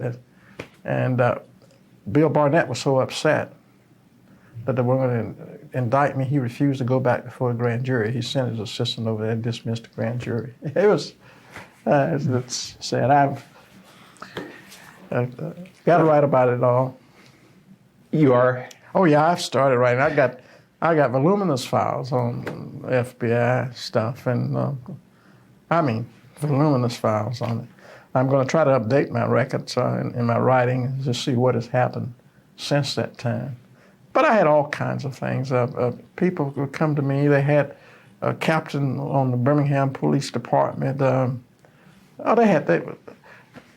had spread every net they could, really trying to entrap me. I got my file. They had been following me. They knew, listed everywhere I was. They were describing. I apparently had a camera and were talking into it, and they were describing everybody who went into the place where I went. Like I was a fundraiser at a club, and everybody who went in there, they described them. They took down the tag numbers of everybody. They followed me for one full year, and I never knew it until I got my Freedom of Information thing. And that all was. They had followed me a whole year. They had sent, I cannot remember whether it was 4 or 6 agents to Atlanta to get special training for my investigation, and they signed full-time to me. And I couldn't, it's hard to believe, but it all happened. They had a number of times come to my office, and 2 of these guys I got to know. I have the business cards they gave me and a fictitious name they used. And I had Virginia Williams checking on them. She was my chief of staff. They had come and said they were from Huntsville and that they were in this development company. And they kept talking with me about some land the city had that we had bought for a theme park, and we never could get the theme park built. And they kept wanting to cut some deal with me. And they kept laying it out, so if I were inclined to try to cut a deal and get something for myself, I would have done it. And they left their cards and all. And then we later checked their cards because they had to testify in a case over in Atlanta in another corruption case, a public official corruption case. And here these 2 guys were. And of course, on the stand, they had to give their names and what the fictitious names were. And these were 2 guys that had been in my office talking with me. They had also been in with a group of agents from New Orleans. About 6 of them came, claimed they wanted to build something on that theme park land. And that got to be a real magnet for investigation. And I just sort of assumed it's because somehow Bob Masellan got involved in it. But there are a lot of stories to tell, but that gives you some sense, of what went on. Let's turn to the topic of the Institute. This interview is part of its oral history program, but I think everyone connected with the Institute would acknowledge that without your commitment to it, this place would not exist. Could you talk about your involvement with the Institute, what it has meant to you, what you think it means to the community, and I guess along the way, perhaps address some of the controversies that surrounded the Institute and opposition that it confronted. Right. Well, I'm proud of this institute. I think it's a fine facility, and I still think it has considerable potential, and it's slowly moving in that direction. I think it's going to be a repository, and for it's good for people who research certain issues. It certainly has given us an opportunity to talk from our perspective about Birmingham and what shaped Birmingham and made Birmingham what it's like. But of course, you know, it's expanded to the fact that we put our human relations struggle in the context of human relations struggles that go on in many, many places in the world. So, which I think is really unique. And so everything from the way it has been programmed and the direction the program is moving to the fact that we have a really first-rate facility that I think we built for about $12 or $14 million. You know, I'm proud of it. I think people are proud. It brings a lot of people here. This is a destination site for many folk from across this country and from many different countries. And I'm proud of that, and I hope that it continues to grow, because I think for academicians and other people who study human relations and human behavior and so forth, there's some aspects of it that we may have some things here that they will find of some interest, quite frankly. So I'm pleased about it. It's also slowly getting a national reputation. It's interesting that in recent years, in different places, people have talked with me. I mean, out of the state where I was, people have talked with me about Institute and how impressed, and they went to this Institute and it's the greatest thing. And so we have to be very proud of it. It is interesting. It also ties into some problems we have with the federal government, quite frankly.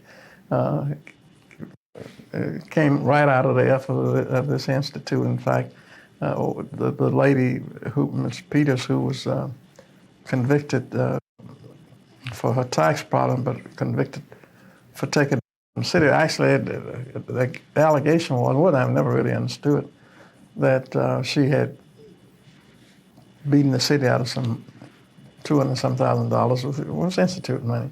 And I don't want to get back on that, except to say she had been hired by the architectural firm, Bonrider James, that designed this institute for us, as their local person, and she was authorized to submit the invoices.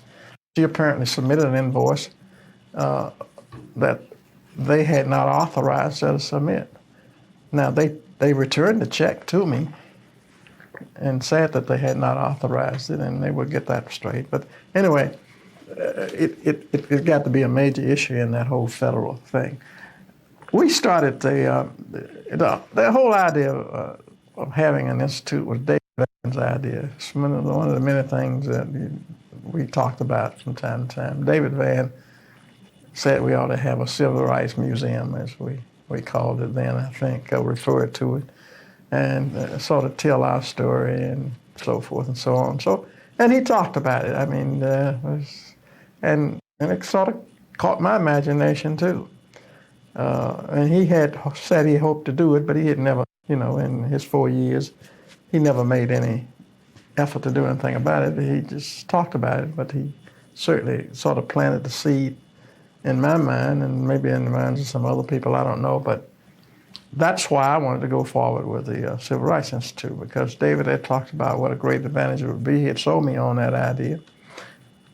And I will tell you, even looking recently as I try to put down some things in the manuscript about my administration, looking at the file on the Civil Rights Institute, I was reminded that this goes back to the early 80s. we began talking about it. In the early 80s, I got letters and so forth, so we talked about the Institute and the hiring of our architectural firm. And I was looking at the contract we signed with the architectural firm, and the first projection they came up with was that it was going to cost us $16 million, and I was writing them and telling them they had to redo them because their plans before they got to work on the drawing, because we were only going to have about $10 to $12 million and so forth and so on. I think we probably ended up spending, I don't remember what it is, about $14 million on this facility, I think. But anyway, we hired Barton Ryder James. They did I think, outstanding job of design and of tying this in with, of course, the site was a perfect site. And I believe, I don't know whether I'm wrong here in giving David credit for suggesting it ought to be on this site, or whether it was some staff person or somebody. But we acquired the site because, 16th Street Baptist was there, and we acquired it with the intent of course, building a civil rights museum here. The problem was, I think we got the money from some city funds. We bought the property. I decided we would include funds for construction of the institute in a bond issue. And we would ask, we had a $110 million bond issue, and included in the $110 million was so many million, it might have been $15 million, for the Institute. And the entire bond issue was resting in part upon also 5 additional mills of property taxes that people would vote on themselves. Well, of course, I was very disappointed because the bond issue failed. I thought I had done my work, especially in going to areas, going to the black community leaders, twofold purposes. Number one, I thought they would be especially interested in seeing an institute that told a story about a civil rights struggle. And secondly, I knew that every bond issue that had passed since the mid-'60s had passed on the strength of the black voters. The difference here was that they were having to put an additional tax on themselves.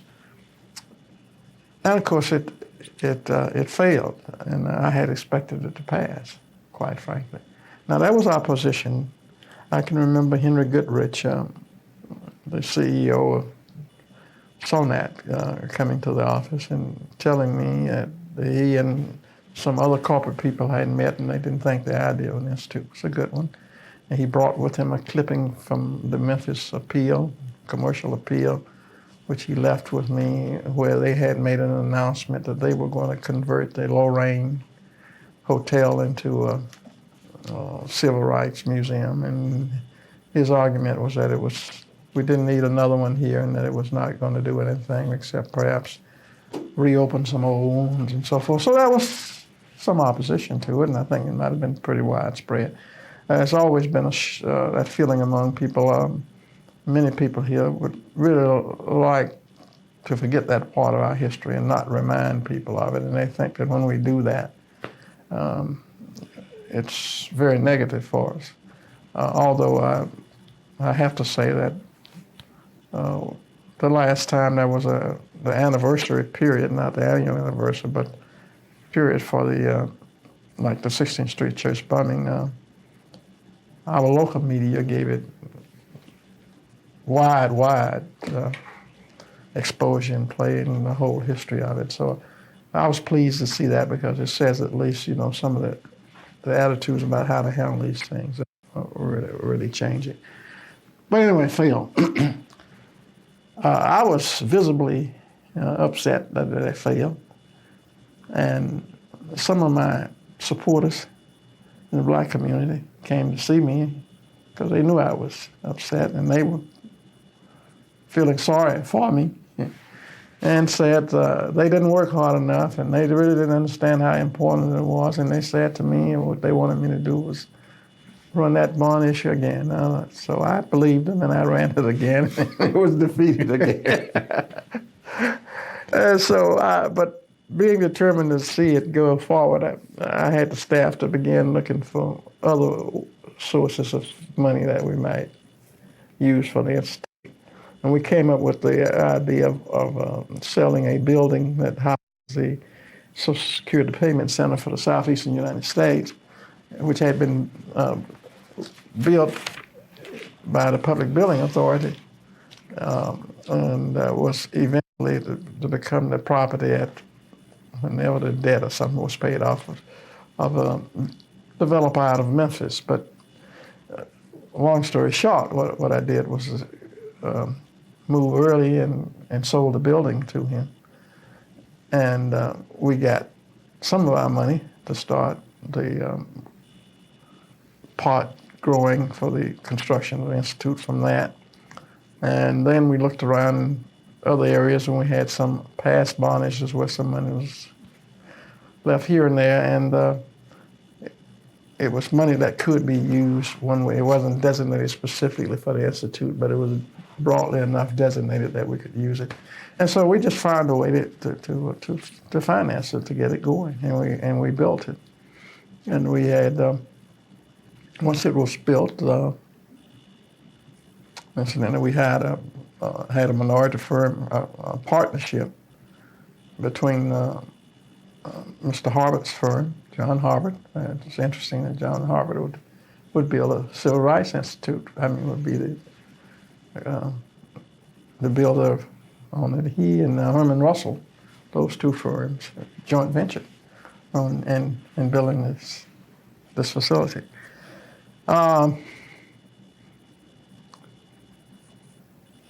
once we got it going, I think people sort of accepted it. I'm not sure how many people in Birmingham have ever really visited the Institute. I know people from outside of the city come. I haven't talked with the staff here about how much local participation there is in terms of visitors here, although it's oftentimes a site for receptions and things of that sort. The corporate community eventually decided that it was something they should support, and they did a special fundraiser for it. I think it's for the endowment on it or something of that sort, but they did a special fundraiser for the Institute. It's a very fine facility. It's one that I think we can be proud of. It's a fine institution here in the city, and I'm pleased. I was just looking the other day and was pleased that we had the foresight to eventually acquire the entire block. So we have one block for the Institute and do some things with it. It has been interesting. People don't want to do other things. I know the former pastor of 16th Street Baptist Church wanted to joint venture with us on the expansion of that church and some facility that didn't work out. But the point is that it is a fine institution and accepted in this city, and it extends outside of the Institute into the park of what we call revolution and reconciliation the theme there. It's an extension of the theme that we carry in this institute. And I'm pleased about it, and I think as time goes by, more and more people will be pleased. But the Marjorie Peters involvement that clouded the Institute for a time was really due to her relationship with the architect. It was not any appointment that you had made, and it didn't involve her working with the city. Right. Marjorie Peters had no contract with the city. In fact, in all the time she was there, she may have gotten one contract, but when it came out in the media, of course it appeared that, and she was charged with defrauding the city of money. Actually, the city never lost a cent in that, and I said that to Mr. Donaldson. I said, and I even got the state attorney general in and asked him if he would join the case, but Mr. Donaldson objected to that and said he was going to recover our money. Because we had, in effect, what I in layman's term, called a lock and key kind of job. They would have designed the institute plans, which were acceptable to us, and to do as an architectural firm does, see it completed. They did all of that, and we would have paid them a certain amount of money, and we did that. We paid, all of our money was paid to them. Now they had, with their employee, local employee who was Peters, they did have, I know, one flare-up between Mr. Peters and that firm, and also Charlie Brown, who was also associated with her at that time. But, as far as I know, nobody lost any money. And Ms. Peters had like contracts with the airport authority, and the newspaper played them out as if they were contracts this administration had given. And even when Mr. McMahon, John McMahon, local CEO and heading up the airport, was concerned enough that he went to the editorial staff of the newspaper and explained that those were not contracts I had given out. Those were contracts she had gotten from the airport authority. They never really ever made the distinction. They continued to call them City of Birmingham contracts. And I really, I discussed this with Virginia Williams, who was chief of staff at one time, and I really don't believe we ever gave Marjorie Peters any contract Through the city. She got in on a city contract that Cecil Jones, we had given Cecil Jones, and Cecil Jones used for part of his minority participation on the project. Had something to do with Racetrack Road and so forth out there. He used Marjorie Peters and Charlie Brown. But even there, that was a problem because Cecil Jones came to me and said that Charlie Brown had overbilled him, and in essence, that would have been overbilling the city for about $200,000 and wanted to know what to do. And I said, you got to get the money back. And he did that. And I guess it didn't make Charlie very happy, but we did. We recovered all the money. I told Cecil it was his responsibility, that we had to recover the money if he, in fact, could document that they had been overbilled for the time and so forth. So it was interesting. I think people interpreted information, data, and things in different ways. And I guess there had been a lot of rumors going, something's got to be going on at City Hall. I really think some people probably felt on the outside, and people associated with Associated General Contractors and groups like that, and ABC, and groups I was really fighting against. I think maybe, a few of them began to get suspicious that this guy doesn't really have a commitment to minority participation. He doesn't think this is an important part of a city's program in order to the city's commitment. He's got to be getting something out of this himself. I mean, that's what I think. I mean, I believe that's how the rumors started going. And when I look at the Freedom of Information packet, and what they say several places in there is how many complaints they have received at the Birmingham FBI office by the allegations of corruption at City Hall. I began to think it just had to be, it was a rumor mill going. I mean, frankly, I think that. And so people began to interpret whatever information they got in light of what the rumor mill was. And these investigators who are trained to snoop stuff out and be suspicious of folk anyway, and they've been getting all these complaints. And in the Freedom of Information packet, there are all these negative news clippings. They clip everything. The news, they start a lot of investigations based on the stories they read in the newspapers. And there are all these negative things in there. And I think the stage has just been set for them to eventually come at us on something. Unfortunately, it ended up being on this and involving an institute. We have covered a lot of specific topics. Are there any specific things that you would want to add to what we've talked about? Because I'd like to conclude with some general reflections about the role of mayor and your personal inventory of special successes and disappointments, and what you think the city confronts as major challenges in the future. I'd want to make sure there is a topic that you would like to have included in the interview that we haven't touched on? Well, no topic crossed my mind. I think we have been fairly exhaustive, at least in terms of topics we've touched on. So I don't have any. As you look back over your entire lengthy career as an elected official and public servant, what do you rank as the really rewarding successes from your point of view, and what have been the areas of great personal disappointment for you? Well,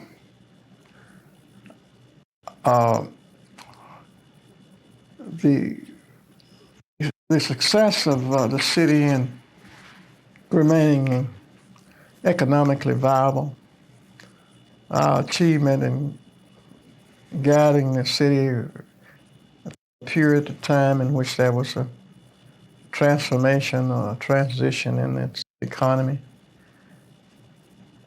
the matter of creating jobs, economic development, all of which I think are essential to a city.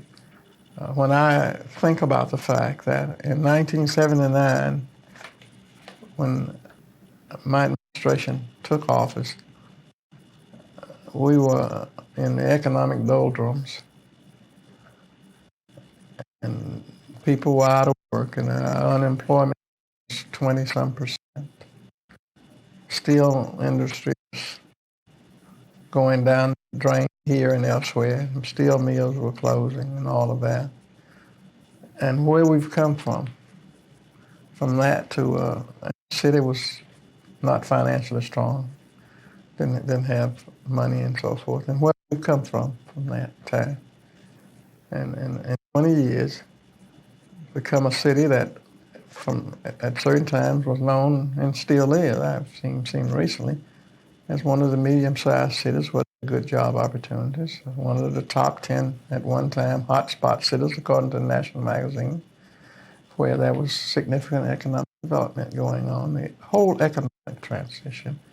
To be able to leave office in '99 saying that the city of Birmingham has the largest number of jobs within its corporate boundaries that it has ever had in any other time in its entire history, was something that I consider to be a real accomplishment. Now, many, of course, obviously share in the credit for that, but we did some things too. We provided incentives, and we tried to be a catalyst for certain things, and we tried to sort of keep the faith and confidence, and always say to folks that we believed that we could do this, and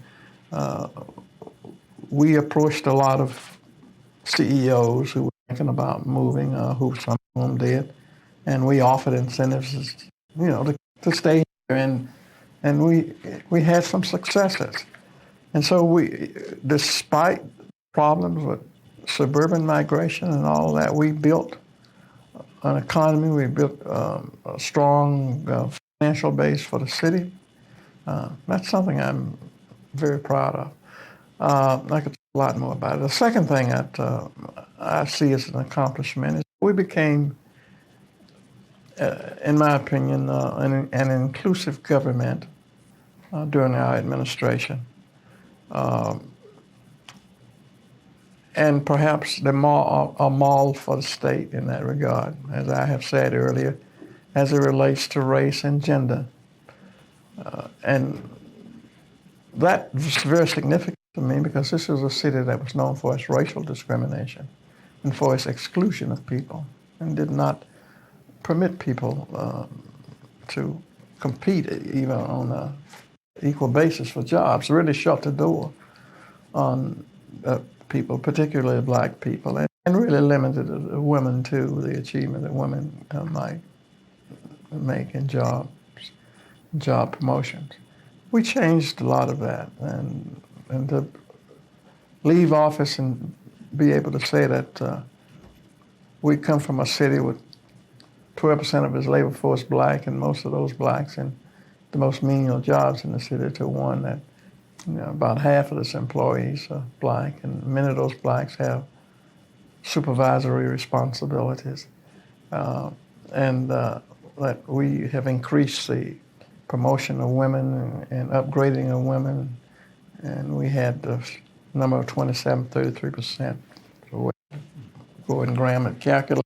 But something I was very proud of. I think that's an accomplishment, and you measure those accomplishments about where you started from and what you had to overcome in doing it. And we had a lot of tough battles, and it dealt with some things that were very, very emotional, things that people had deep feelings about.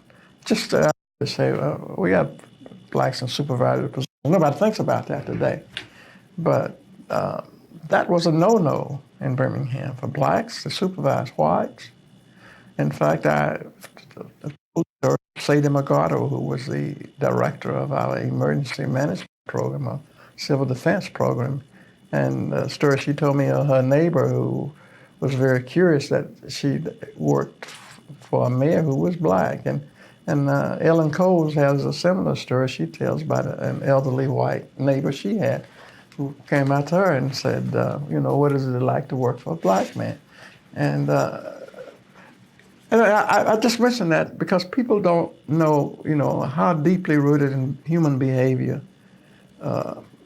some actions and thoughts are, and what has been the customs and so forth in an area.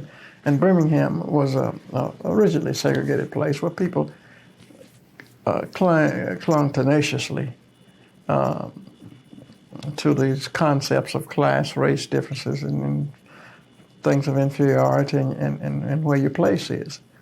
And we were able to build a labor force that we can tell other folk look at. And generally speaking, as far as governmental labor forces go, I think we have a good one, quite frankly. I mean, you got the government bureaucracy and all, but you can't get around that.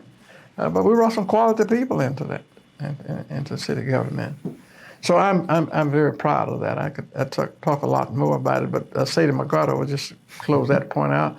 Said that she had neighbors out wherever she lived who would inquire. They were inquisitive about, what it was like working, and having a black mayor, and so forth. And she said to me, Mayor, I always tell him, I'm proud of you, and I think you do an outstanding job, and I hope that you're not insulted that folk ask. She said, but you just have to understand that we grew up, and our parents used to say to us when we were negligent, or we didn't do our work well, or we didn't do our studies, or we didn't want to do our books, they used to say all right, go on, one day you're going to have a nigger for your boss. And she said, we grew up thinking that was the worst thing that could ever happen to a white person, that a black person would be bossing them as a supervising them. And she says, here today, there are still many whites who have never been worked in a position where there were black supervisors. And so they are inquisitive about it, and they ask about it.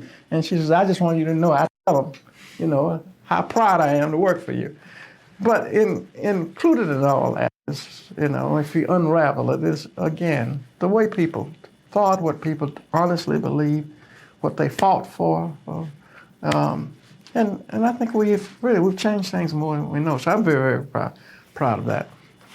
Those two certainly top my list of accomplishments. I think we made some other accomplishments. I'm always reluctant to talk about what happens with crime. Crime had just been going up. During my time, crime went down, but I can never explain the reasons for what happened with crime. I mean, honestly, I don't know if sociologists or who can really explain it. It's just something I think politicians can use to boast about when you get it down. And my last few years were good years in terms of what was happening in crime, the direction it was going. But those first two are certainly an accomplishment. I still think what happened, the failure to provide some significant leadership for public schools was probably the biggest negative I had. And then, I can go in there and pick out projects that I thought were key projects that were going to push this city into a higher orbit and make it competitive that failed. And it started with like Block 6 and maps, and those were big disappointments because they were intended to be major economic catalysts for the city and to move the city up in towards the forefront of the pack of cities, so-called large cities in the states in the southeastern area. And we just, we did our best, but we didn't pull it off. And, some disappointment about that. And what would you define as the list of issues that the city confronts now and in the near future that are going to be the make or break issues for our community? Well, I still think the whole issue of developing some kind of regional cooperation, and it starts with just trying to develop something even in this county, intergovernmental cooperation on a serious level. I'm not talking about just a joint purchasing deal, but I'm talking about some serious economic development efforts. I still think that's a big challenge. We've been very fortunate in that we've gone through from some tough economic times to what's been some good economic times. And the city has grown with it. I mean, when the economy has been good, we've been doing good.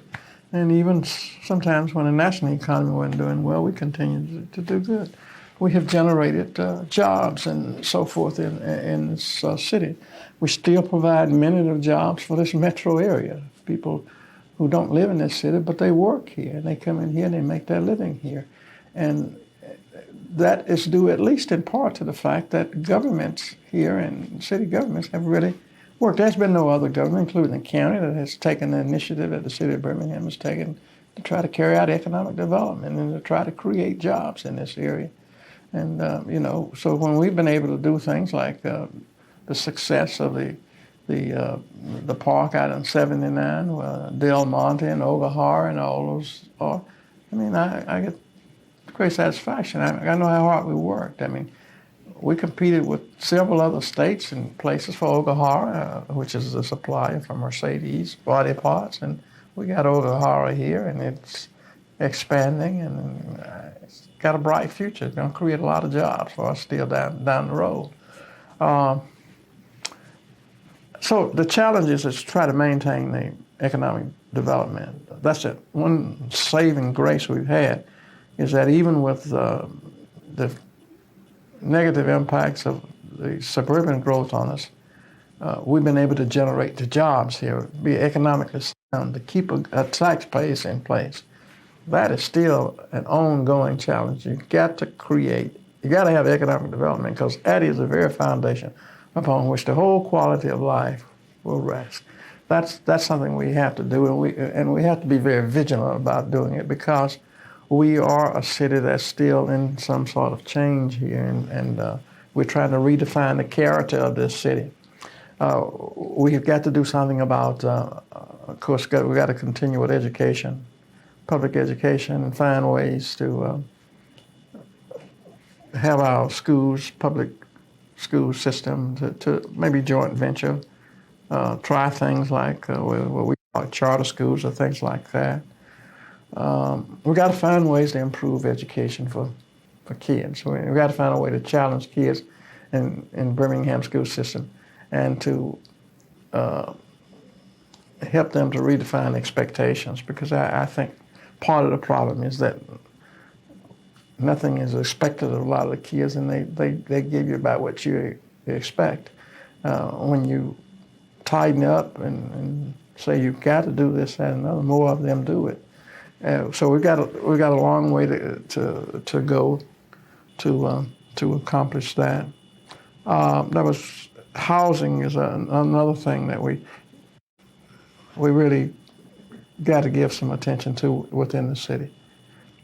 We had a time during my 20-year stint in administration where we were doing good in housing, frankly, particularly low to moderate income housing, single-family housing. We did some other family housing.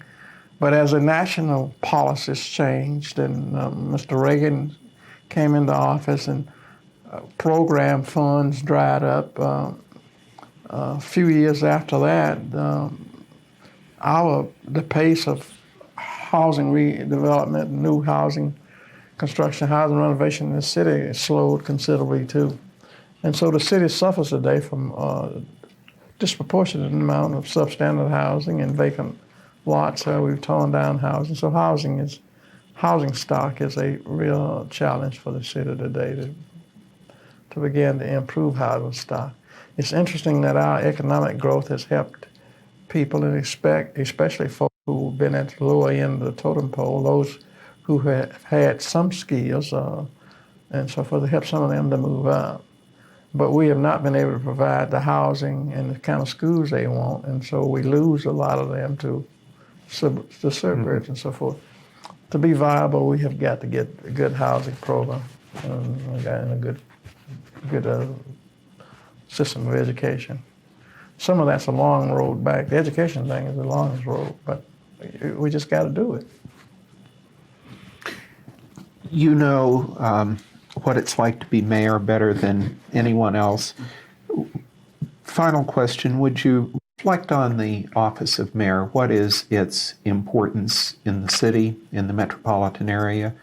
What are the main responsibilities of a mayor as you think back over your time? And what would you say are the characteristics that people might look for in the future for someone who can provide the leadership that's needed? Well, a mayor is a leader. The quality of a mayor's leadership differs from mayor to mayor, but the mayor is the leader. First of all, in a city like Birmingham and like in many other places of medium size and some smaller ones, the mayor's the leader in all of them, but in some places he's the only full-time elected official. Like in the city of Birmingham, he is a full-time mayor. He is the chief executive of the city. He actually sort of sets the agenda for the city.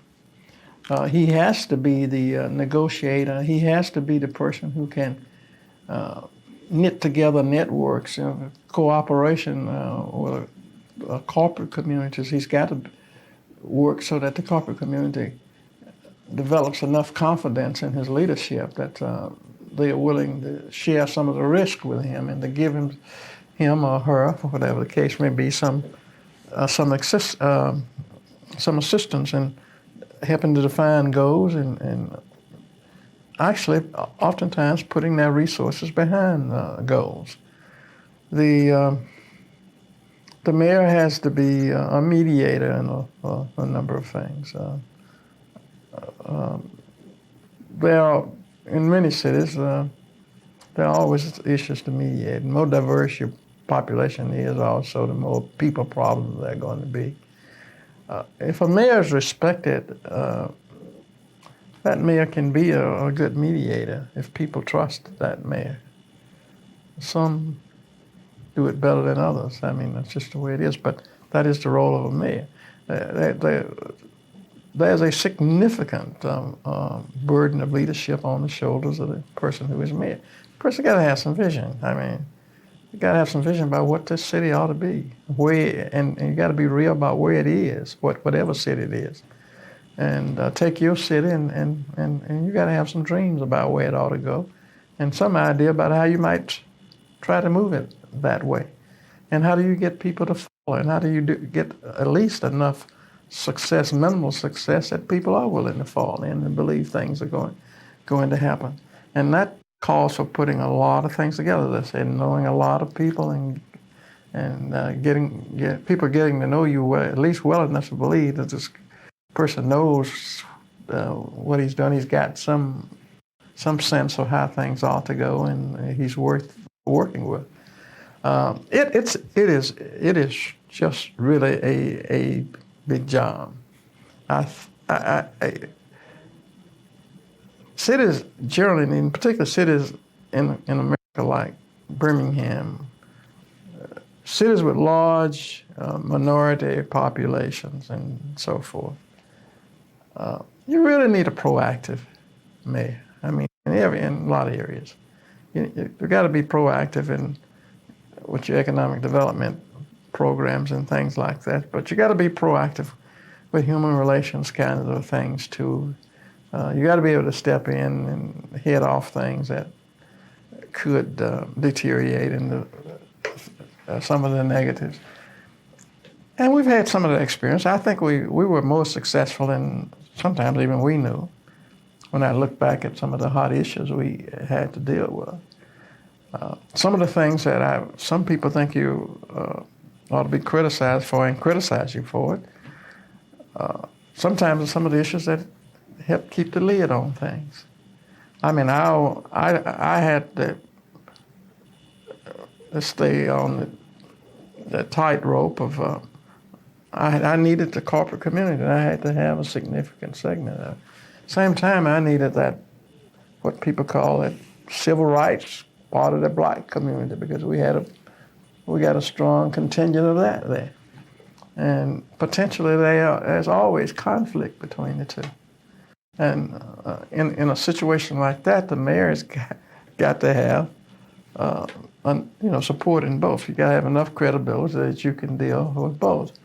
And one of the things I tried to do as mayor was to be credible with the Abraham Woodses and the others, and that they believed in what I said. And I could, by staying in touch with them, I could somehow guide where they were going or what they wanted to do. And at the same time, I had to have a corporate community that was willing to work with me to try to make some things, opportunities available or better for people, and who understood that I had to work with other people and communities. I think you have to do all those things. It's truly a challenging job, but it's also an exciting job. And I wasn't one who was easily excited about things. But when we accomplished things, I got great satisfaction for them. I mean, that's what kept me going. And people could never tell that by looking at my face, because I've got that kind of sour face and never did. But inside, I just felt, when we accomplished things, I mean, I really felt great about them. And it sort of fired me up and kept me going to the next thing. And I think that's what good mayors have to do. I tried to look at some of the good mayors in this country and got to know a few of them. Got to know most of the mayors, but in 20 years I got to know some good mayors. And I look at Joe Riley's and folk like, and watch what they do, and not only their ability to plan things, but how they work with people, and the confidence that folk have in them, and folk see them as their mayor, and it's that kind of thing. That's that gift of leadership that the really outstanding mayors had. I didn't come in with a lot of that. I didn't come with the flair, but I came with really a strong desire once I was at them to do things that were positive, and the willingness to work hard. And I tried to make up for whatever shortcomings I had, and the flair and all this, because the mayor has to do everything. You got to speak all the time. I'm not a speaker, but I got to speak every day. It's an interesting job, I tell you. And when I sit and think about it, when I'm trying to write, and I start thinking about it, and it slowly comes together in my mind, it's amazing what happened. So you're glad you did it? I'm glad I did it. I'm glad I'm out of it, though. Well, thank you very much for your generous commitment of time to this interview. Thank you very much. As always, I've enjoyed talking with you. Okay.